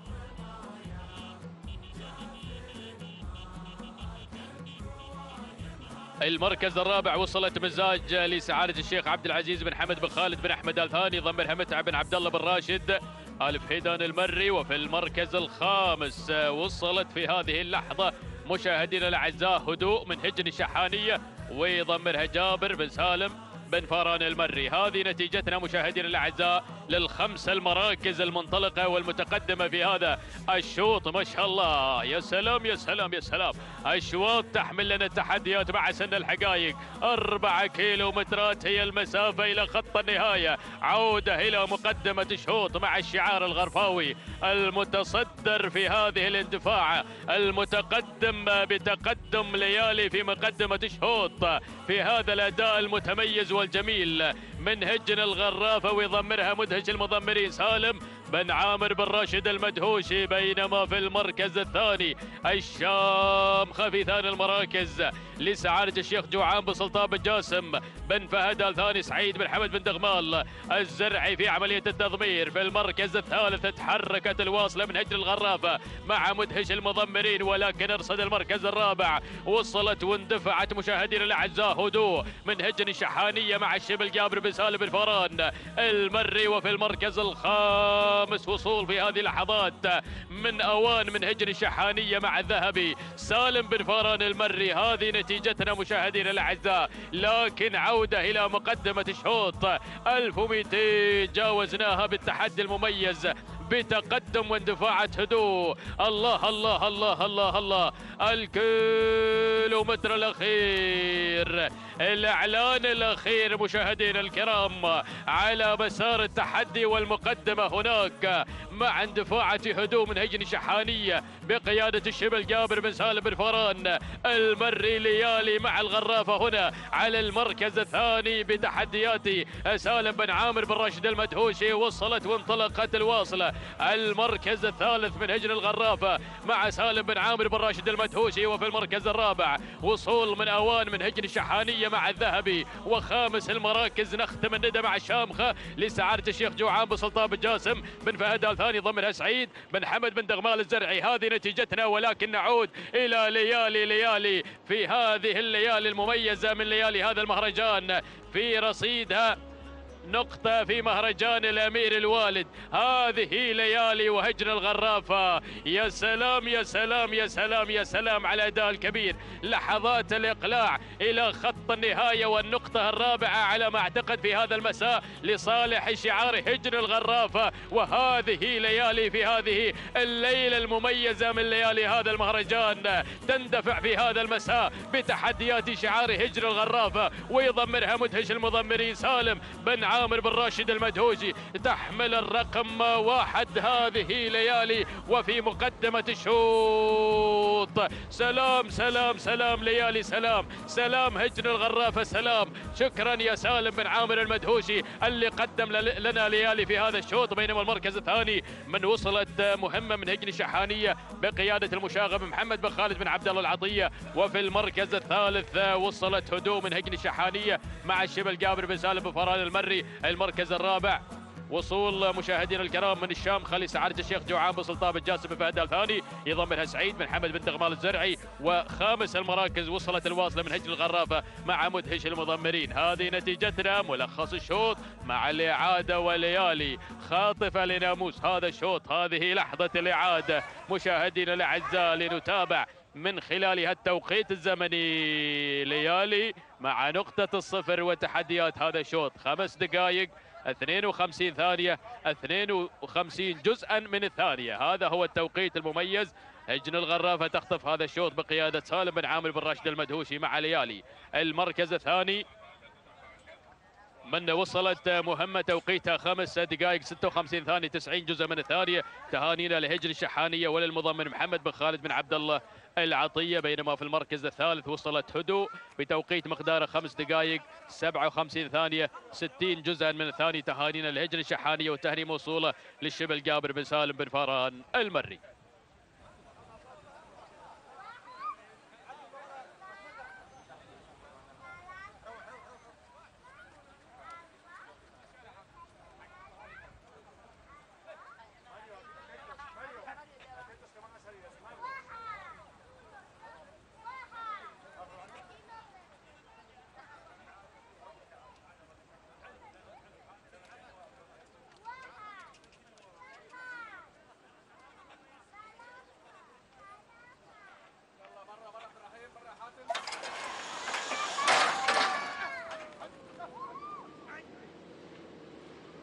التواصل مستمر مشاهدينا ومتابعينا الكرام مع تواصل هذه الأمسية الرائعة لسن الحقائق لشعارات أصحاب السمو الشيوخ والسعادة.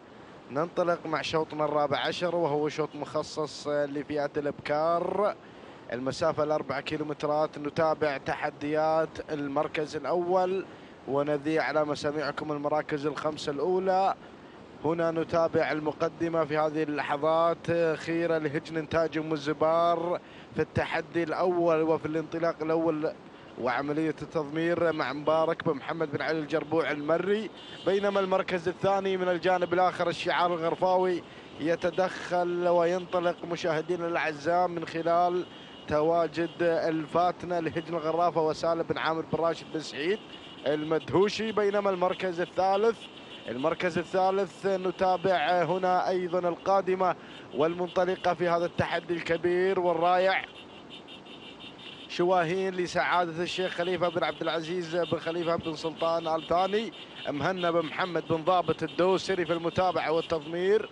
بينما المركز الرابع نقلة مباشرة مشاهدينا الأعزاء لنتابع رابع المراكز. هنا مشاهدينا الأعزاء لتحمل رقم 2 الرهوى لسعادة الشيخ عبد العزيز بن حمد بن خالد بن أحمد آل ثاني وحمد بن طالب بن علي الجربوع المري. بينما خامسا بشاير لهجن المرقاب والمتابع عند المضمر عبد الله بن محمد بن الصغير المحاربي القادم مع انطلاقة هنا أيضا بشاير على خامس المراكز. هذه النتيجة مشاهدينا الكرام للمراكز الخمسة الأولى المذاعة في هذا الشوط. ونعود مباشرة إلى المقدمة ونتابع المقدمة والصدارة، شعار هجن إنتاج أم الزبار المسيطر مع خيرة والمضمر مبارك بن محمد بن علي الجربوع المري. بينما ثاني المراكز تتواجد جواهر لهجن الغرافة وسالم بن عامر بن راشد بن سعيد.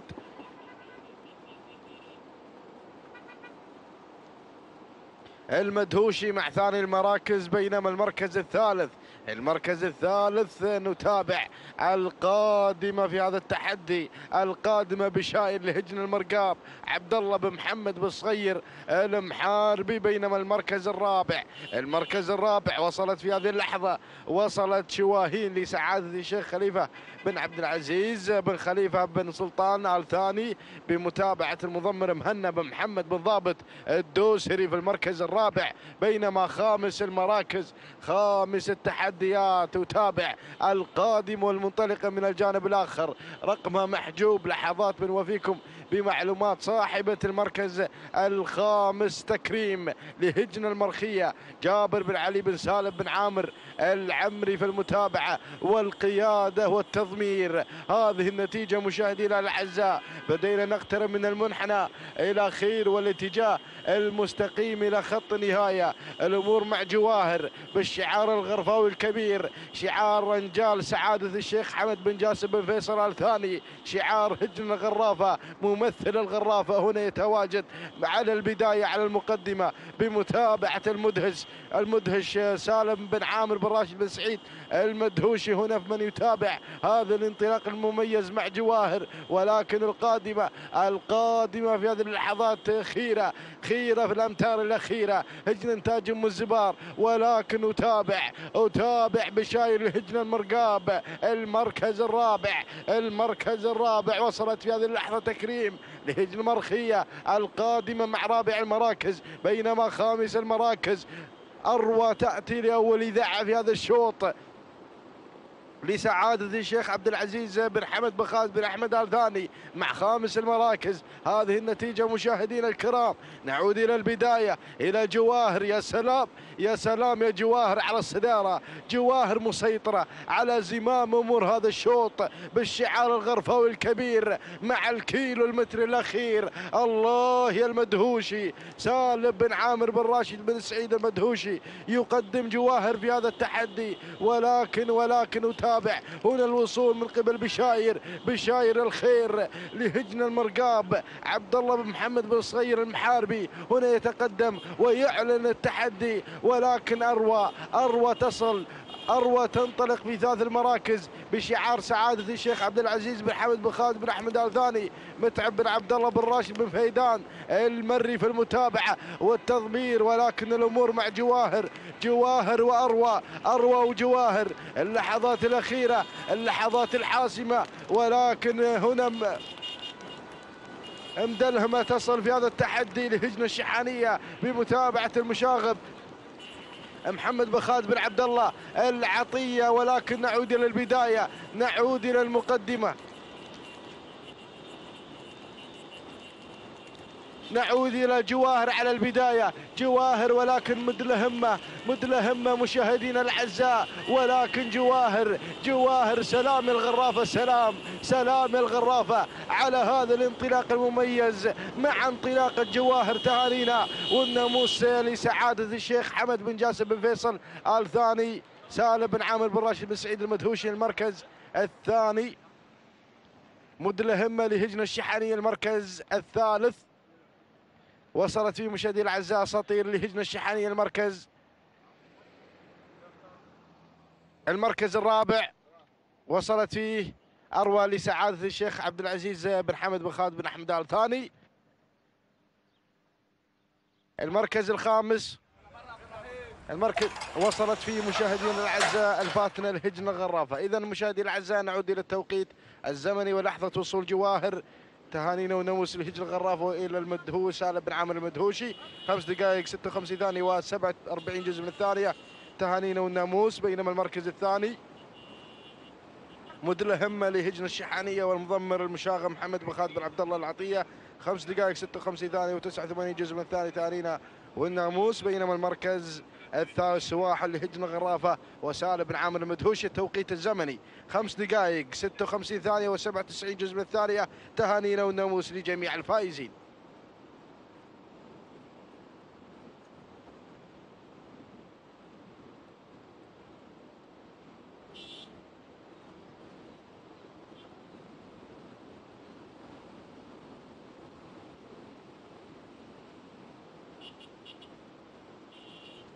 بسم الله الرحمن الرحيم. مشاهدينا متابعينا الكرام، نجدد لكم التحية هنا من أرضية ميدان الشحانية لسباقات الهجن العربية الأصيلة بضمن تحديات مهرجان سيف أمير البلاد المفدى. نصل بكم إلى انطلاقة شوطنا الخامس عشر في تعداد انطلاقات هذا المساء ضمن تحديات الحقائق. هنا حقائق أبكار، مسافتنا مسافة 4 كيلومترات. مباشرة نذهب إلى المقدمة والصدارة ليتابع افتتاحية الإذاعة هنا مع لقاقة من تفتتح الإذاعة لسعادة الشيخ خليفة بن عبد العزيز بن خليفة بن سلطان آل ثاني مهنا بن محمد بن ضابط الدوسري، من يتابعها في عملية التضمير. نقلتنا إلى ثاني المراكز لأشاهد وأتابع انطلاقة هنا من تتواجد في ثاني المراكز. وصال من تتواجد بشعار هجن الغرافة سالم بن عامر بن راشد بن سعيد المدهوشي، من يتابع انطلاقة وصال. ولكن الاسم اللي تسلل في هذه اللحظات مع ثالث المراكز أشاهد سيافة لسعادة الشيخ عبد العزيز بن حمد بن خالد بن أحمد آل ثاني، متعب بن عبد الله بن راشد الفهيدان المري، من يتابعها في عملية التضمير. النقلة إلى المركز الرابع لأشاهد وأتابع انطلاقة رسمية بشعار سعادة الشيخ عبد العزيز بن حمد بن خالد بن أحمد آل ثاني محمد بن برقان المقارح، من يتابعها في عملية التضمير. المركز الخامس من الجانب الآخر هناك أشاهد وأتابع حملة الرقم 8 من تتسلل هناك الثريا لهجن المرقاب، متابعة المضمر عبد الله بن محمد بن الصغير المحاربي. هكذا مشاهدينا متابعينا الكرام نداؤنا الأول للخمسة الأسماء المنطلقة مع انتصاف مسافة 4 كيلومترات. دخلنا في آخر 2 كيلومتر تبقي من عمر المنافسة والعودة مباشرة إلى الصدارة وإلى القيادة. ليتابع هناك، لا تزال متمسكة لجاجة بمجريات الشوط بشعار سعادة الشيخ خليفة بن عبد العزيز بن خليفة بن سلطان آل ثاني مهنا بن محمد بن ضابط الدوسري. من يتابعها في عملية التضمير، من يتابع انطلاقة لجاجة. ثاني المراكز هناك الوجود من وصال بشعار هجن الغرافة، الشعار اللي تميز في هذا المساء. يبحثون عن نقطة خامسة من هذا المساء أو النقطة السادسة من هذا المساء. هجن الغرافة متابعة المضمر سالم بن عامر بن راشد المدهوشي. إذا المركز الثالث هناك الوجود من ثالث المراكز. أشاهد وأتابع هنا من تتواجد سيافة بشعار سعادة الشيخ عبد العزيز بن حمد بن خالد آل ثاني متعب بن عبد الله بن راشد ألف هيدان. من يتابعها والوصول في هذه اللحظات من قلمودة بشعار سعادة الشيخ جوعان بن سلطان بن قاسم بن فهد آل ثاني سعيد بن حمد بن دغمال الزرعي. من يتابعها في عملية التضمير. وصل شعار الغرافة يكتسح بقية المراكز، ولكن أعود هناك مع الكيلومتر الأخير، الكيلومتر الخطير من عمر المنافسات المسائية. يا سلام لجاجة، هناك لجاجة في الصدارة وفي القيادة تغرد خارج السرب بشعار سعادة الشيخ خليفة بن عبد العزيز بن خليفة بن سلطان آل ثاني مهنا بن محمد بن ضابط الدوسري. من يتابعها في عملية التضمير، ولكن وصلت بقية الشعارات. الوصول من سيافة بشعار سعادة الشيخ عبد العزيز بن حمد بن خالد بن احمد آل ثاني متعب بن عبد الله بن راشد الفهيدان المري. من يتابعها وصلت الاسماء، وصلت رسميه بشعار سعاده الشيخ عبد العزيز بن حمد بن خالد بن احمد آل ثاني محمد بن برقان. والوصول من شعار هجن الغرافه وصلوا عن طريق عهد سالم بن راشد المدهوشي. من يتابع انطلاقه عهد. اعود الى الصداره والى قياده الشوط لأتابع هنا سيافه استلمت زمام الامور، استلمت القيادة، ولكن هجن الغرافة والتميز المسائي واللحظات الأخيرة. تابع عهد تتسلل رويدا في اللحظات الأخيرة. عهد بشعار هجن الغرافة يتابعها سعيد بن عامر المدهوشي نعم، ولكن هناك سيافة في اللحظات الأخيرة. والسلام ما بين الثنتين. وين السلام؟ سلام للغرافة، سلام للمرة السادسة في هذا المساء. تهانينا للشيخ حمد بن قاسم سعادة الشيخ حمد بن قاسم بن فيصل آل ثاني، والتهنئة للمدهش بتميزه في هذا المساء. المركز الثالث من وصلت في ثاني المراكز سيافة للشيخ سعادة الشيخ عبد العزيز بن حمد بن خالد بن احمد آل ثاني متعب بن عبد الله بن راشد الفهيدان المري. المركز الثالث وصلت هناك لجاجة بشعار سعادة الشيخ خليفة بن عبد العزيز بن خليفة بن سلطان آل ثاني مهنا بن محمد بن ضابط الدوسري. المركز الرابع وصلت ايضا هناك رسميه بشعار سعاده الشيخ عبد العزيز بن حمد بن خالد آل ثاني محمد بن برقان المقارح. والمركز الخامس وصلت العنود بشعار سعاده الشيخ عبد العزيز بن حمد بن خالد آل ثاني. هنا لحظه التوقيت الزمني، توقيت عهد بطله هذا الشوط 5 دقائق 55 ثانيه و42 أو عفوا 24 جزء من الثاني. تهانينا لهجن الغرافة وللمدهش بتميزه في هذا المساء. المركز الثاني توقيتها الزمني 5 دقائق 55 ثانية و36 جزء من الثاني. تهانينا لمالك سيافة سعادة الشيخ عبد العزيز بن حمد بن خالد بن أحمد آل ثاني ومتعب بن عبد الله بن راشد الفهيدان المري. المركز الثالث وصلت العنود بشعار سعادة الشيخ عبد العزيز بن حمد بن خالد آل ثاني توقيتها الزمني 5 دقائق 57 ثانية و80 جزء من الثانية. تهانينا والناموس لكافة الأخوة الفائزين. بسم الله الرحمن الرحيم. أيها الحفل الكريم مشاهدينا متابعينا الكرام، التواصل مستمر والتحديات مستمرة من أرضية ميدان التحدي لسباقات الهجن العربية الأصيلة في أيضا هذه الأمسية الجميلة من أمسيات ميدان التحدي. ينطلق شوطنا السادس عشر المخصص للحقائق الإبكار 4 كيلومترات مباشرة نسير ونذهب مع البداية مع المركز الأول وأول الأسماء الحاضرة والمنطلقة مع بداية هذا الشوط. هناك مع البداية والمركز الأول من تتقدم مشاهدينا متابعين الكرام. هناك مع بداية هذا الشوط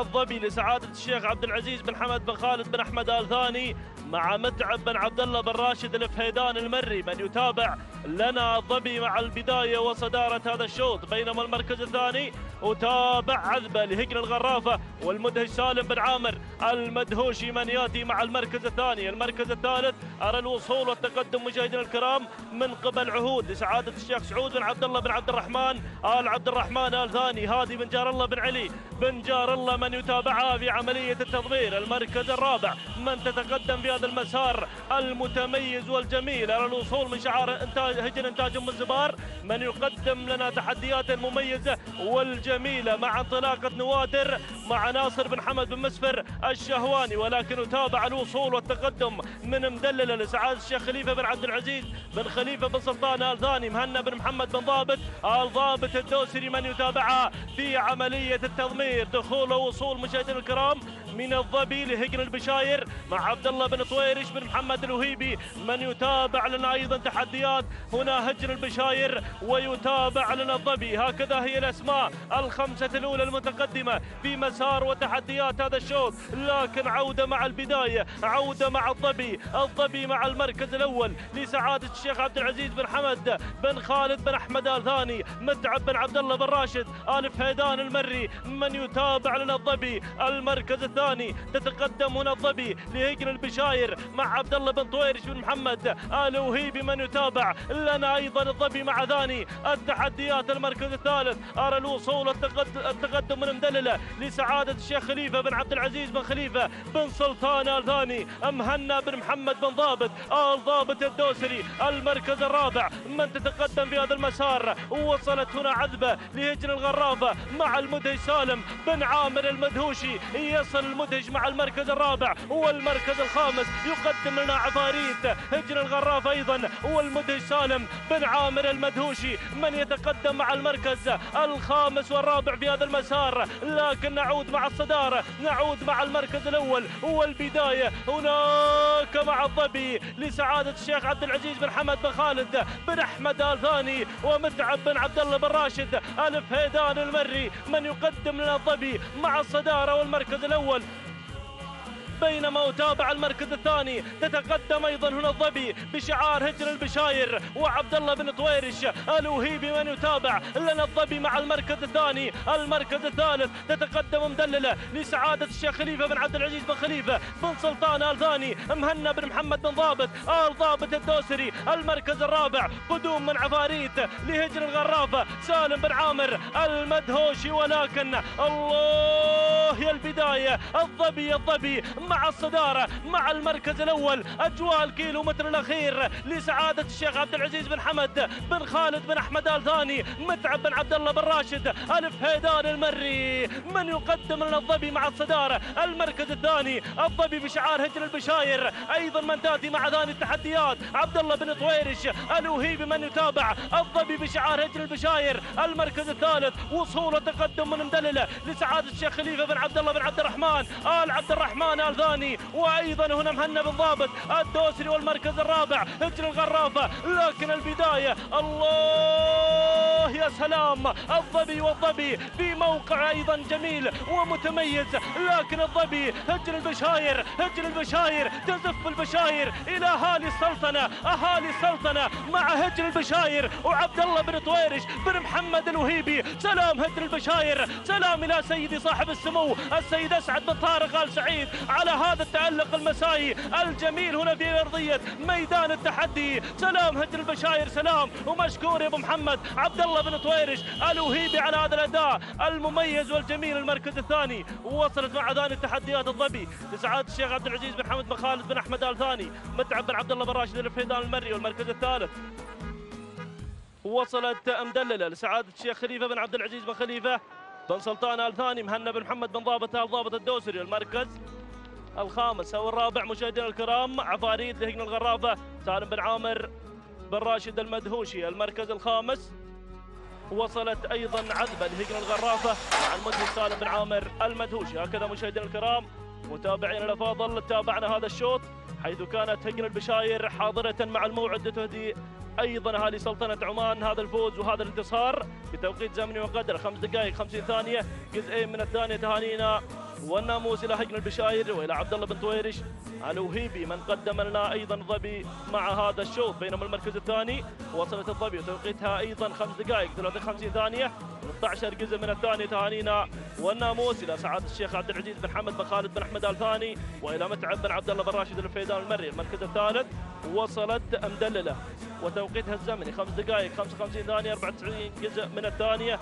هانينا الى سعاده الشيخ خليفه بن عبد العزيز بن خليفه بن سلطان ال ثاني ومحنى بن محمد بن ضابط الدوسري. هكذا مشاهدينا الكرام تهانينا والناموس الى جميع الفائزين.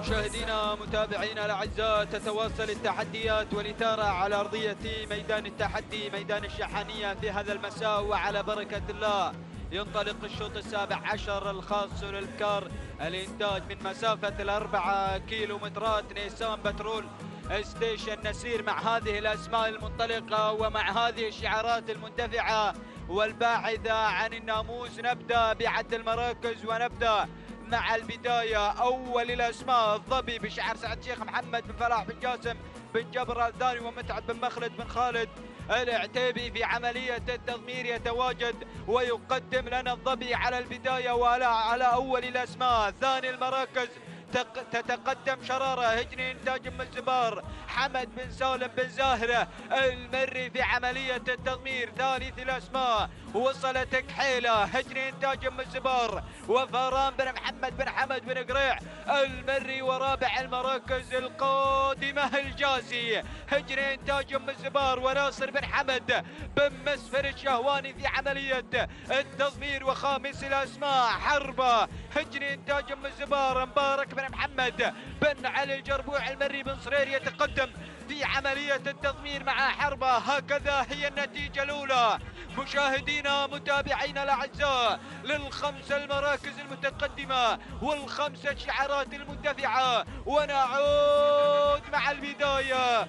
غيرت حربة انطلقت حربة هجري إنتاج من زبار مبارك بن محمد بن علي الجربوعي المري يقدم لنا حربة على البداية. ثاني الأسماء القادمة والمنطلقة شرارة هجري إنتاج من زبار حمد بن سالم بن زاهرة المري في عملية التضمير. ثالث الأسماء تتقدم الظبي بشعار سعد الشيخ محمد فلاح بن جاسم بن جبر الثاني ومتعب بن مخلد بن خالد العتيبي في عملية التضمير. رابع الأسماء القادمة شهب هجري إنتاج من زبار جابر بن علي بن جابر النجم المري. وخامس الأسماء القادمة والمنطلقة الديبة بشعار سعد الشيخ مشعل بن عبد الله بن عبد الرحمن آل عبد الرحمن الثاني وهادي بن جار الله بن علي آل جار الله في عملية التضمير مع خامس الأسماء وخامس الشعارات. هكذا هي النتيجة الثانية مشاهدينا متابعينا الاعزاء للخمس المراكز المتقدمه. شوط الانتاج الله يا البدايه والمقدمه. شراره هجري انتاج من زبار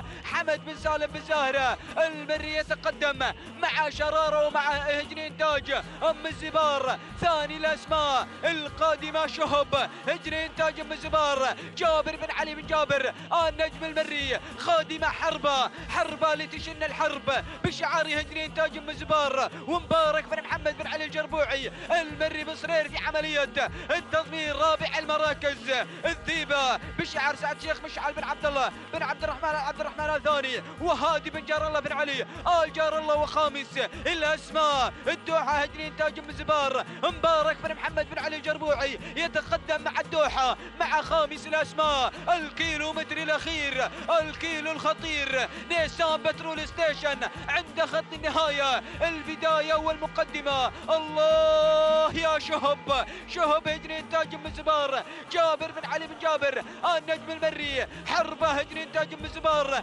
مبارك بن محمد بن علي الجربوعي. وهنا ايضا القادمة الذيبة بشعار سعد الشيخ مشعل بن عبد الله بن عبد الرحمن الثاني وهادي بن جار الله بن علي جار الله. ولكن حربة على البداية والمقدمة هجري انتاج من زبار مبارك بن علي بن صرير. الله شهب هجري انتاج من زبار جابر بن علي بن جابر النجم المري. شهب مع المقدمة حربة الذيبة وحربة وشهب. وايضا الاسم القادم والمنطلقة هناك هماليل على البداية. هجري انتاج ام الزبار، فاران بن محمد بن حمد بن قريع. الله شهب هماليل والشهب. هجري انتاج ام الزبار، فاران بن محمد بن حمد بن قريع، وايضا بالنجم جابر بن علي النجم المري. هماليل والشهب اللحظات الاخيره، شهاليل او هماليل وشهب. الله شهب مع الفوز والانتصار. شهب هماليل وشهب اللحظات الاخيره، ولكن تهانينا والناموس لهجري انتاج ام الزبار على فوز هماليل، ونهني فران بن محمد بن حمد بن قريع على هذا الفوز وعلى هذا الانتصار. ثاني الاسماء وصلت شهب هجري انتاج ام الزبار وجابر بن علي بن جابر النجم المري، ثالث المراكز مزوم بشعار سعد الشيخ سعود بن عبد الله بن عبد الرحمن الثاني، ورابع المراكز الذيبه بشعار سعد الشيخ مشعل بن عبد الله بن عبد الرحمن الثاني، وخامس المراكز زمجره بشعار سعد الشيخ عبد العزيز بن حمد بن خالد الثاني، محمد بن برقان المقارع. مشاهدينا متابعينا الاعزاء، هكذا هي النتيجه للخمسه المراكز المتقدمه. تهانينا والناموس لهجري انتاج ام الزبار على فوز هماليل، والتوقيت الزمني 5 دقائق 54 ثانيه 41 اجزاء من الثانيه. تهانينا والناموس لفران بن محمد بن حمد بن قريع المري على هذا الفوز وعلى هذا الانتصار. ثانيا وصلت شهب 5 دقائق 54 ثانيه و51 اجزاء من الثانيه. تهانينا والناموس لهجري انتاج ام الزبار، ونهني بن جابر بن علي بن جابر النجم المري ثالث المراكز. ثالثا وصلت مزون، التوقيت الزمني 5 دقائق 56 ثانية و51 أجزاء من الثانية. تهانينا والناموس لسعادة الشيخ سعود بن عبد الله بن عبد الرحمن الثاني، ونهني هادي بن جار الله بن علي الجار الله. فتهانينا والناموس للجميع. بسم الله الرحمن الرحيم، بسم الله وعلى بركة الله. مشاهدينا الكرام متابعينا في كل مكان، انطلق على بركة الله الشوط 18 من مجموع أشواطنا في هذا المساء. يحمل لنا تحديات مسائية مميزة على أرضية ميدان التحدي، ميدان الشحانية لسباقات الهجن، في انطلاقة مهرجان سيف أمير البلاد المفتح حفظه الله ورعى. شوط مشاهدينا الأعزاء انطلق في هذه اللحظات، وهو شوط أيضا خاص بالإنتاج. جائزة هذا الشوط تويوتا لاند كروزر بيك اب مقدمة لصاحب المركز الأول. تمنياتنا بالتوفيق لكافة الأسماء والشعارات المشاركة في هذا الشوط، كما أن ننوه بأن التتويج بأشواط رموز هذه الليلة بعد شوط الختام في أيضا مكاتب اللجنة مع نهاية 8 كيلومتر. فعلى الأخوة الفائزين في أشواط الرموز في هذا المساء التواجد في مكاتب اللجنة لاستلام التكريم والرموز. نسير مع هذا الشوط لنتابع ماذا يدور من منافسة وتحدي مع هجني أصحاب السمو والشيوخ والسعادة بتحديات القعدان. وانطلاقة هذا الشوط مثيرة مع ال4 كيلومترات. نبدأ مع المقدمة مع الصدارة، برق في مقدمة الشوط من هجني إنتاج أم الزبار، يضمره مبارك بن محمد بن علي الجربوعي المري، بينما النقلة مع المركز الثاني وصول وتقدم من مداوي من هجني إنتاج أم الزبار، مبارك بن محمد بن علي الجربوعي المري، ثنائية والأروع على خط البداية. نقلة مباشرة إلى المركز الثالث، ونتابع النحاوي في المركز الثالث من هجني إنتاج أم الزبار. مبارك بن محمد بن علي الجربوعي المري يتابع في عملية التضمير والتدريب، بينما نقلتنا مع المركز الرابع تايه يصل في هذه اللحظة من هجني إنتاج أم الزبار ناصر بن حمد بن مسفر الشهواني يتابع في عملية التضمير، بينما النقلة مع المركز الخامس وصل في هذه اللحظات مقدام يتقدم في هذه اللحظة من هجني إنتاج أم الزبار، يضمر فران بن محمد بن حمد بن قريع المري. هذه نتيجتنا مع الخمس المراكز في أول ندى في تحديات هذا الشوط في إثارة والأجمل مع انطلاق سن الحقائق في هذه الأمسية الجميلة من أماسي هذا المهرجان المميز. ما شاء الله عودة إلى مقدمة الشوط مع مركز الصدارة. نتابع برق في مقدمة الشوط، برق في مقدمة هذا التحدي الجميل من هجري إنتاج الزبار. مبارك بن محمد بن علي الجربوع المري من يتابع في عملية التضمير، بينما هناك مداوي في المركز الثاني من هجري إنتاج الزبار مع مبارك بن محمد بن علي الجربوع المري. ثنائية منطلقة هناك مشاهدينا الأعزاء في مركز الصدارة، بينما النحاوي في المركز الثالث من هجري إنتاج الزبار مبارك بن محمد بن علي الجربوع المري. المركز الرابع وتابع في هذه اللحظة التقدم والوصول من مقدام من هجري إنتاج الزبار فاران بن محمد بن حمد بن قريع المري في عملية التضمير. وفي المركز الخامس تاية من هجري إنتاج الزبار ناصر بن حمد بن مسفر الشهواني ضمره. هذه نتيجتنا للخمسة المراكز المتقدمة، ولكن هناك البداية ما شاء الله سرعة كبيرة في مسار هذا الشوط. جاوزنا لوحة 1200 متر ما قبل لوحة الإعلان الأخير بتقدم هذه الاندفاعة الجميلة كما نتابعها من خلال هذه اللحظات. ثنائية مميزة مع مقدمة الشوط، سرعة جنونية في هذا المسار الجميل. على خط البداية نتابع التحدي هناك من مداوي من هجري إنتاج الزبار مبارك بن محمد بن علي الجربوع المري انطلق في هذا التحدي. وفي المركز الثاني برق من هجري إنتاج الزبار مع مبارك بن محمد بن علي الجربوع المري. في المركز الثالث يتحرك مقدام من هجري إنتاج الزبار فاران بن محمد بن حمد بن قريع. وفي المركز الرابع النحاوي من هجري إنتاج الزبار في رصيد سيارة صاحب هذا الشوط في مهرجان الأمير الوالد. يا سلام يا النحاوي. المركز الخامس وصل اسم جديد انضم في هذه اللحظات رعد من هجري إنتاج الزبار مع جابر بن علي بن جابر النجم المري. ولكن وين البداية؟ يا سلام يا برق في مقدمة الشوط.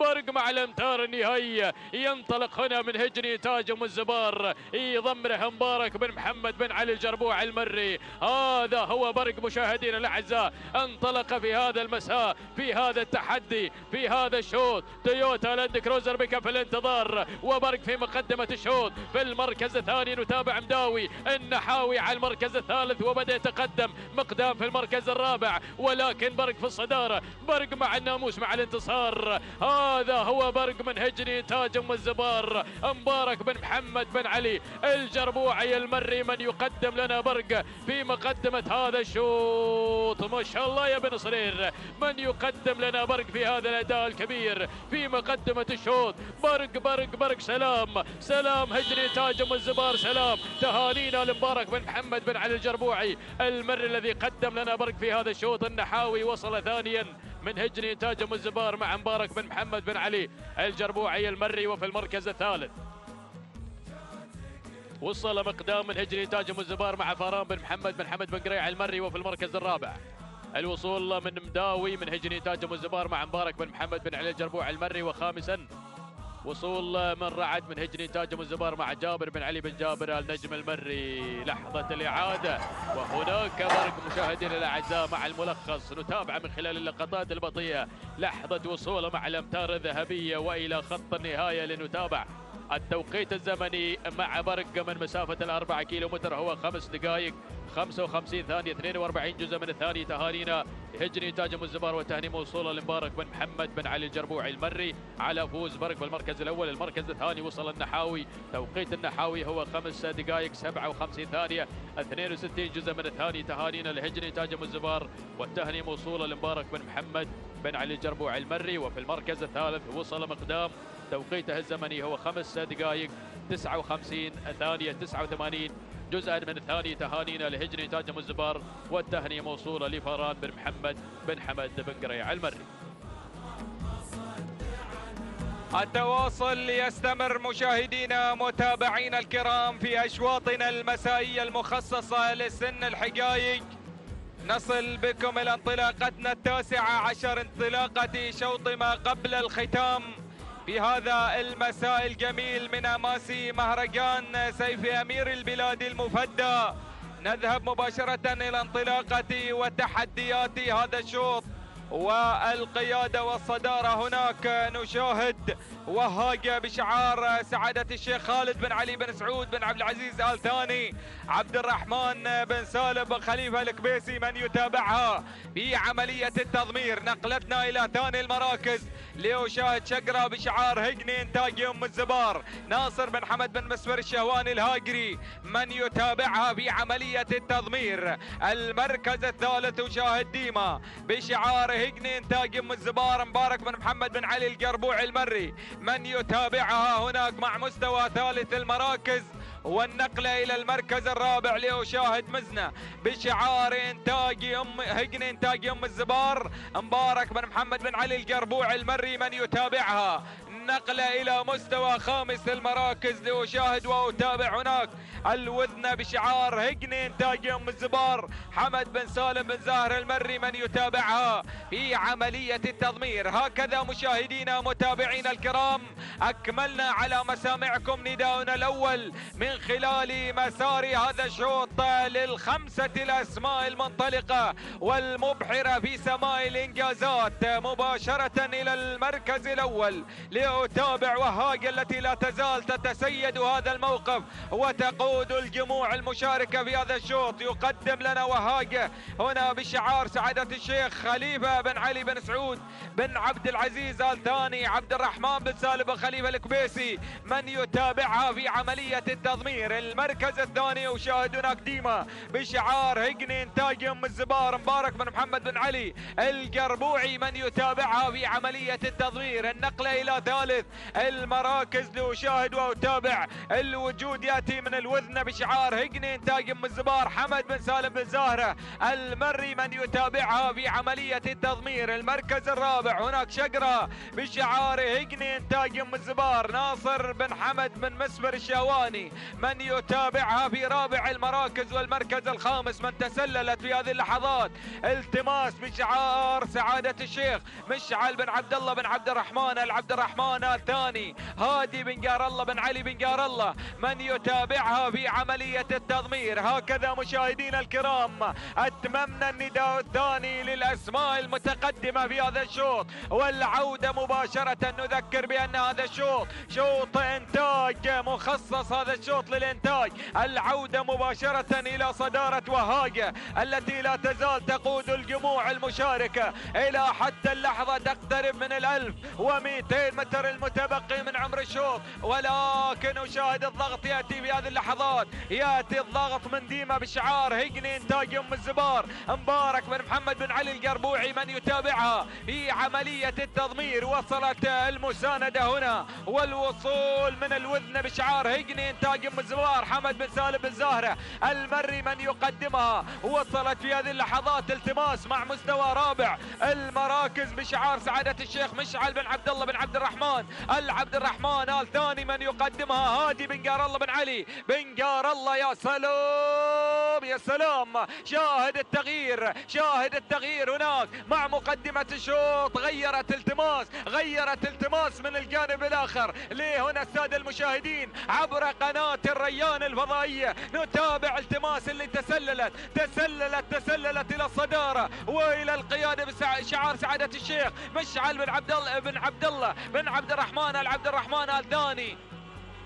إذا أهل الوكير يتابعون هنا وهادي بن قار الله بن علي بن قار الله من يتابعها في عملية التضمير. يا سلام على الانطلاق المسائي. يا سلام يا التحرك في الأمتار الأخيرة والأوامر الطفيفة نعم اللي هناك تأتي من متابعها. هادي بن قار الله بن علي بن قار الله يتابع التماس. تهانينا منذ اللحظة نزفها لمالك التماس سعادة الشيخ مشعل بن عبد الله بن عبد الرحمن العبد الرحمن آل ثاني بهذا التميز المسائي. أسعد الله مساك بهذا الإنجاز. تهانينا للمضمر المتابع هادي بن قار الله بن علي بن قار الله آل قار الله. تهانينا والناموس بهذا الفوز والانتصار. المركز الثاني من وصلت ديما بشعار هجني إنتاج أم الزبار مبارك بن محمد بن علي القربوع المري. المركز الثالث كان الوصول من الوذنة بشعار هجني إنتاج أم الزبار حمد بن سالم بن زاهرة المري. المركز الرابع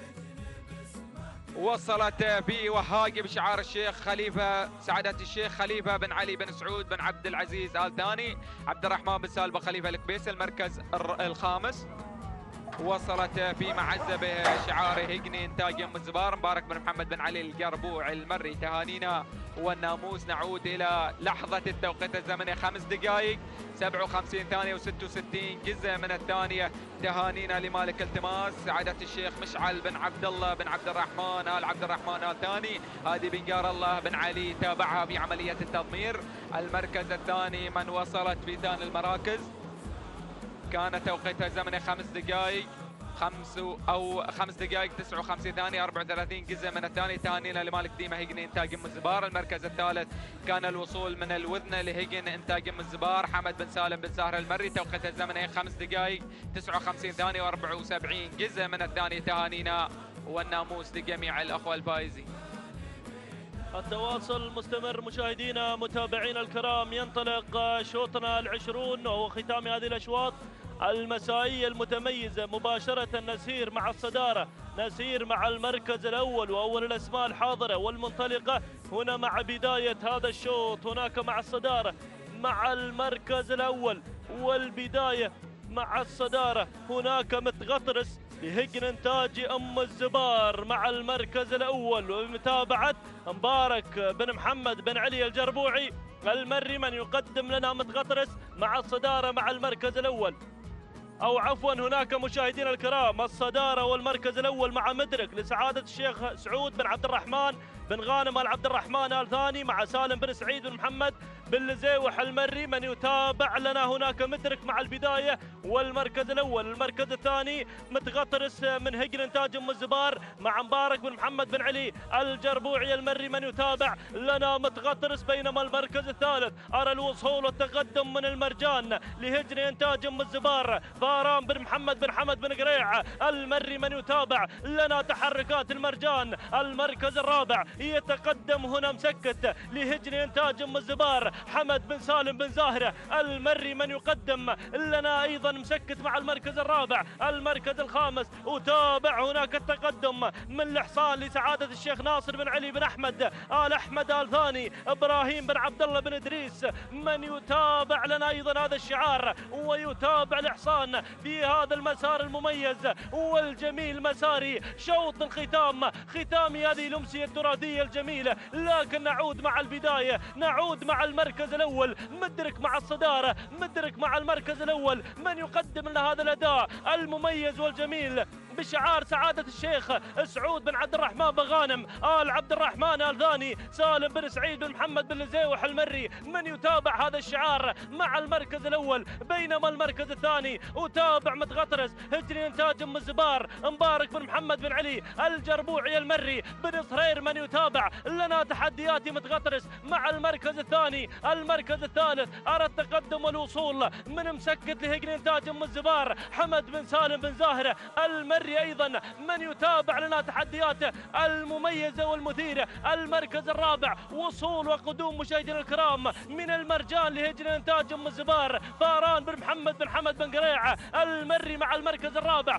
المركز الخامس يتقدم هنا أيضا يصل في هذا المسار سيلين لهجري إنتاج أم الزبار عبد الله بن علي بن حمد بن سلام الهاجري من يصل في هذا المسار. لكن العودة مع الصدارة العودة مع المركز الأول مدرك مع البداية مدرك مع الصدارة مع أيضا هذا الانطلاق الرائع والجميل بشعاره المميز والجميل شعار سعادة الشيخ سعود بن عبد الرحمن بن غانم آل عبد الرحمن آل ثاني سالم بن سعيد بن محمد بن لزيوح المري من يتابع لنا مدرك مع البداية. بينما المركز الثاني وتابع متغطرس هجري إنتاج أم الزبار مبارك بن محمد بن علي الجربوعي المري. المركز الثالث وصول وتقدم مشاهدينا الكرام يصل في هذا المسار سيلين لهجري إنتاج أم الزبار عبد الله بن حمد بن علي بن سلامة الهادري. والمركز الرابع هناك من الجانب الأيمن يتدخل هنا مسكت هجري إنتاج أم الزبار حمد بن سالم بن زاهرة المري. والمركز الخامس وصول وقدوم من المرجان هجري إنتاج أم الزبار فاران بن محمد بن حمد بن قريعة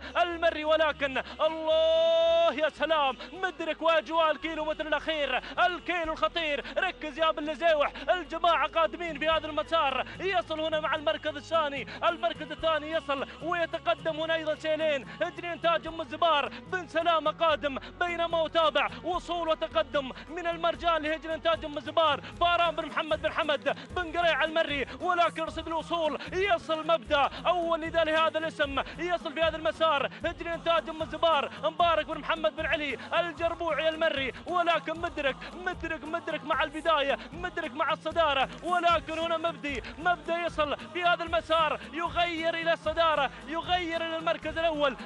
مبدي يذهب الى الصداره الى المركز الاول، لكن المرجان مع المركز الثاني وسيلين مع المركز الثالث، لكن مبدي مع الصداره مع المركز الاول مع شوط الختام. يا سلام يا بن صرير على هذا الاداء المميز والجميل اللي قدمه مبدي بشعار هجر انتاج ام الزبار. سلام سلام سلام سلام الى هجر انتاج ام الزبار، الى هذه المؤسسه العملاقه، والى مبارك بن محمد بن علي الجربوعي المري على هذا الاداء المميز والجميل والاداء الاميز في هذا المساء. تهانينا والناموس وسلمة يمينك يا بن صرير على هذا الاداء. سلام مبدي، سلام، تحيه واحترام لهذا الشعار. تهانينا والناموس. المركز الثاني يصل مع المركز الثاني مشاهدينا الكرام المرجان لهجر انتاج ام الزبار. فاران بن محمد بن حمد بن قريع المري، والمركز الثالث يصل عناد لهجر انتاج ام الزبار. جابر بن علي بن جابر النجم المري. المركز الرابع يصل جلمود لسعاده الشيخ فواز بن عبد الرحمن فواز بن عبد الله بن عبد الرحمن العبد الرحمن. آل ثاني هادي بن جار الله بن علي بن جار الله المري. بينما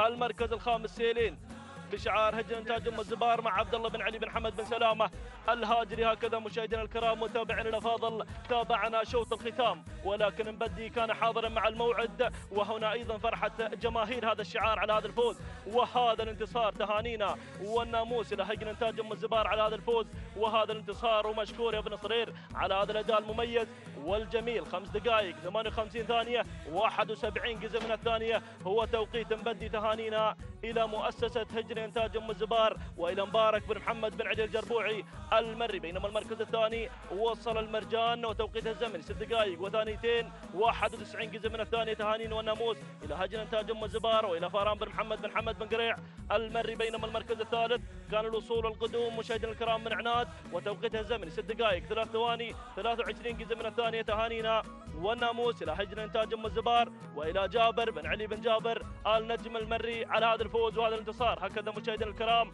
وصلنا الى ختام هذه الامسيه، ولكن الكلمه للزميل محمد بن بريك المري.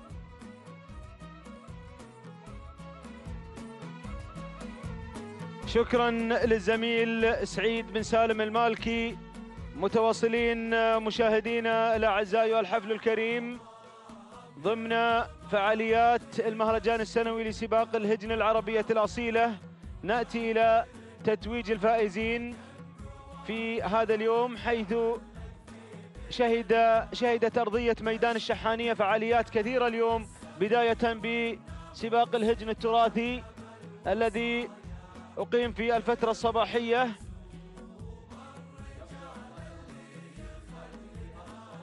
وهي عبارة عن 3 أشواط، وكذلك شهدنا في هذه الأمسية إقامة 20 شوط خاصة للحقائق لهجن أصحاب السمو والسعادة الشيوخ. الآن مع تكريم الفائزين بالسباق التراثي لسباقات الهجن، بداية مع زيد بن محمد بن علي بن نديلة، أو من ينوب عن زيد بن محمد بن علي بن نديلة يستلم مفتاح السيارة تكريما من سعادة عبد الله بن محمد آل الشيخ الكواري. الشوط الثاني كان مع متعب بن محمد بن علي الصعاق، أو مع هذا هو محمد بن حمد بن محمد الزعبي، ابن الفائز بالشوط الثالث حمد بن محمد الزعبي يستلم مفتاح السيارة. ومتعب بن محمد بن علي الصعاق الفائز بالشوط الثاني في سباق التراث، هذا هو حمد بن محمد الزعبي الفائز بالشوط الثالث. زميلنا المعلق من فاز بالشوط الثالث، وشاهدنا نيابة عن متعب بن محمد بن علي الصعاق استلم محمد بن حمد الزعبي الشوط الثاني مفتاح الجائزة الشوط الثاني. هذا هو حمد بن محمد الزعبي أحد الفائزين معنا في الفترة الصباحية بسباق التراث. الفائز بالشوط الثالث تهانينا والناموس لكل الفائزين شباب الوطن الذين أبدعوا وأمتعوا في سباق التراث في هذا المهرجان. أما الآن نأتي إلى تكريم الفائزين بالرموز الذهبية لسن الحقائق في هذا المساء.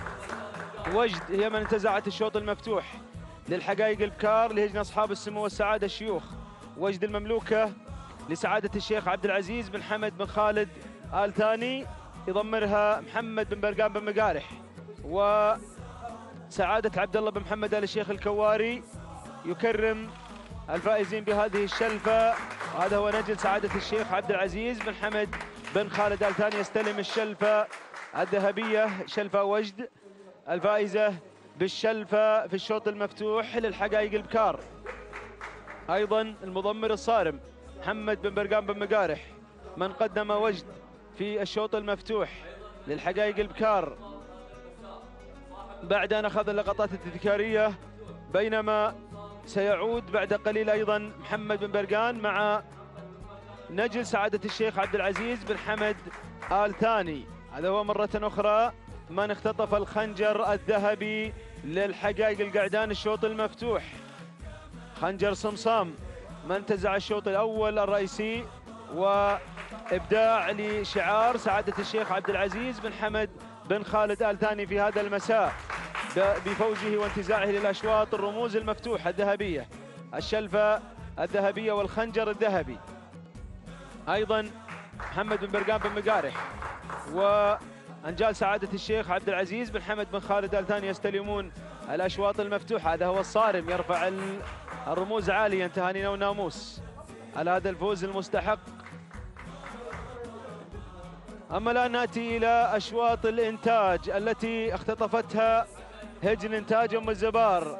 شوط الشلفة الذهبية للإنتاج هجن أصحاب السمو والسعادة الشيوخ يتغلب إنتاج أم الزبار في هذا المساء، بداية مع الزبارة لهجن إنتاج أم الزبار. تهانينا وألف مبروك على هذا الناموس المستحق. هذا هو المضمر فران بن محمد بن حمد بن قريع من قدم الزبارة وانتزعت هذا الشوط الرئيسي والشلفة الذهبية، جانب من الشقاء فاران بن محمد بن قريع حاضرين في تتويج الفائزين بأشواط الرموز. تهانينا وناموس لهجن إنتاج أم الزبار على هذا التألق في أشواط الإنتاج الليلة وعلى اختطاف أشواط الذهب. تهانينا أيضا لفاران بن محمد بن قريع من قدم الزبارة. أما الخنجر الذهبي ذهب مع صنديد لهجن إنتاج أم الزبار. تهانينا والناموس لهجن إنتاج أم الزبار. وهذا هو حمد بن علي بن سلامة شقيق المضمر عبد الله بن علي بن سلامة. هذا هو أيضا عبد الله بن علي بن سلامة وجانب من آل سلامة من قدموا صنديد مع هجن إنتاج أم الزبار. هذا هو حمد بن علي بن سلامة من قدم 4 أسماء للحصول على هذا الرمز الغالي في هذا المهرجان الغالي، الخنجر الذهبي والصور واللقطات التذكارية التاريخية الجميلة. حمد بن علي بن سلامة وعبد الله بن علي بن سلامة، والصور التذكارية مع سعادة عبد الله بن محمد آل الشيخ الكواري نائب رئيس اللجنة المنظمة لسباقات الهجن الذي تكرم مشكورا بتتويج الفائزين في هذا المساء. نهنئ هجن الشحانية ونهنئ إنتاج أم الزبار على هذا المستوى الممتاز، والقائمين على إنتاج أم الزبار والمسؤولين على هذا الإنتاج الممتاز. هجن إنتاج أم الزبار يتصدر أشواط الإنتاج بالشلفة الذهبية والخنجر الذهبي في مهرجان حضرة صاحب السمو أمير البلاد المفدى إنتاج أم الزبار الذي يزخر بندرة من الزمول ومن الهجن التي أحيلت للإنتاج لتظهر لنا هذه النوعيات الممتازة. فتهانينا والناموس لهجن إنتاج أم الزبار وللقائمين على هذا الإنتاج المميز. نصل مشاهدينا الأعزاء إلى ختام أشواط الفترة الصباحية. هذا هو متعب بن محمد بن علي الصعاق الذي فاته التتويج قبل قليل، يعود ليتوج بمفتاح السيارة على انتزاعه للشوط الثاني في هذا الصباح في هذا المهرجان. أيها الأعزاء نصل إلى ختام تتويج هذا اليوم. نتمنى أن نكون قدمنا ما يحوز على رضاكم. أنقل الكلمة والميكروفون لزميلي سالم بن ثامر القحطان. شكرا للزميل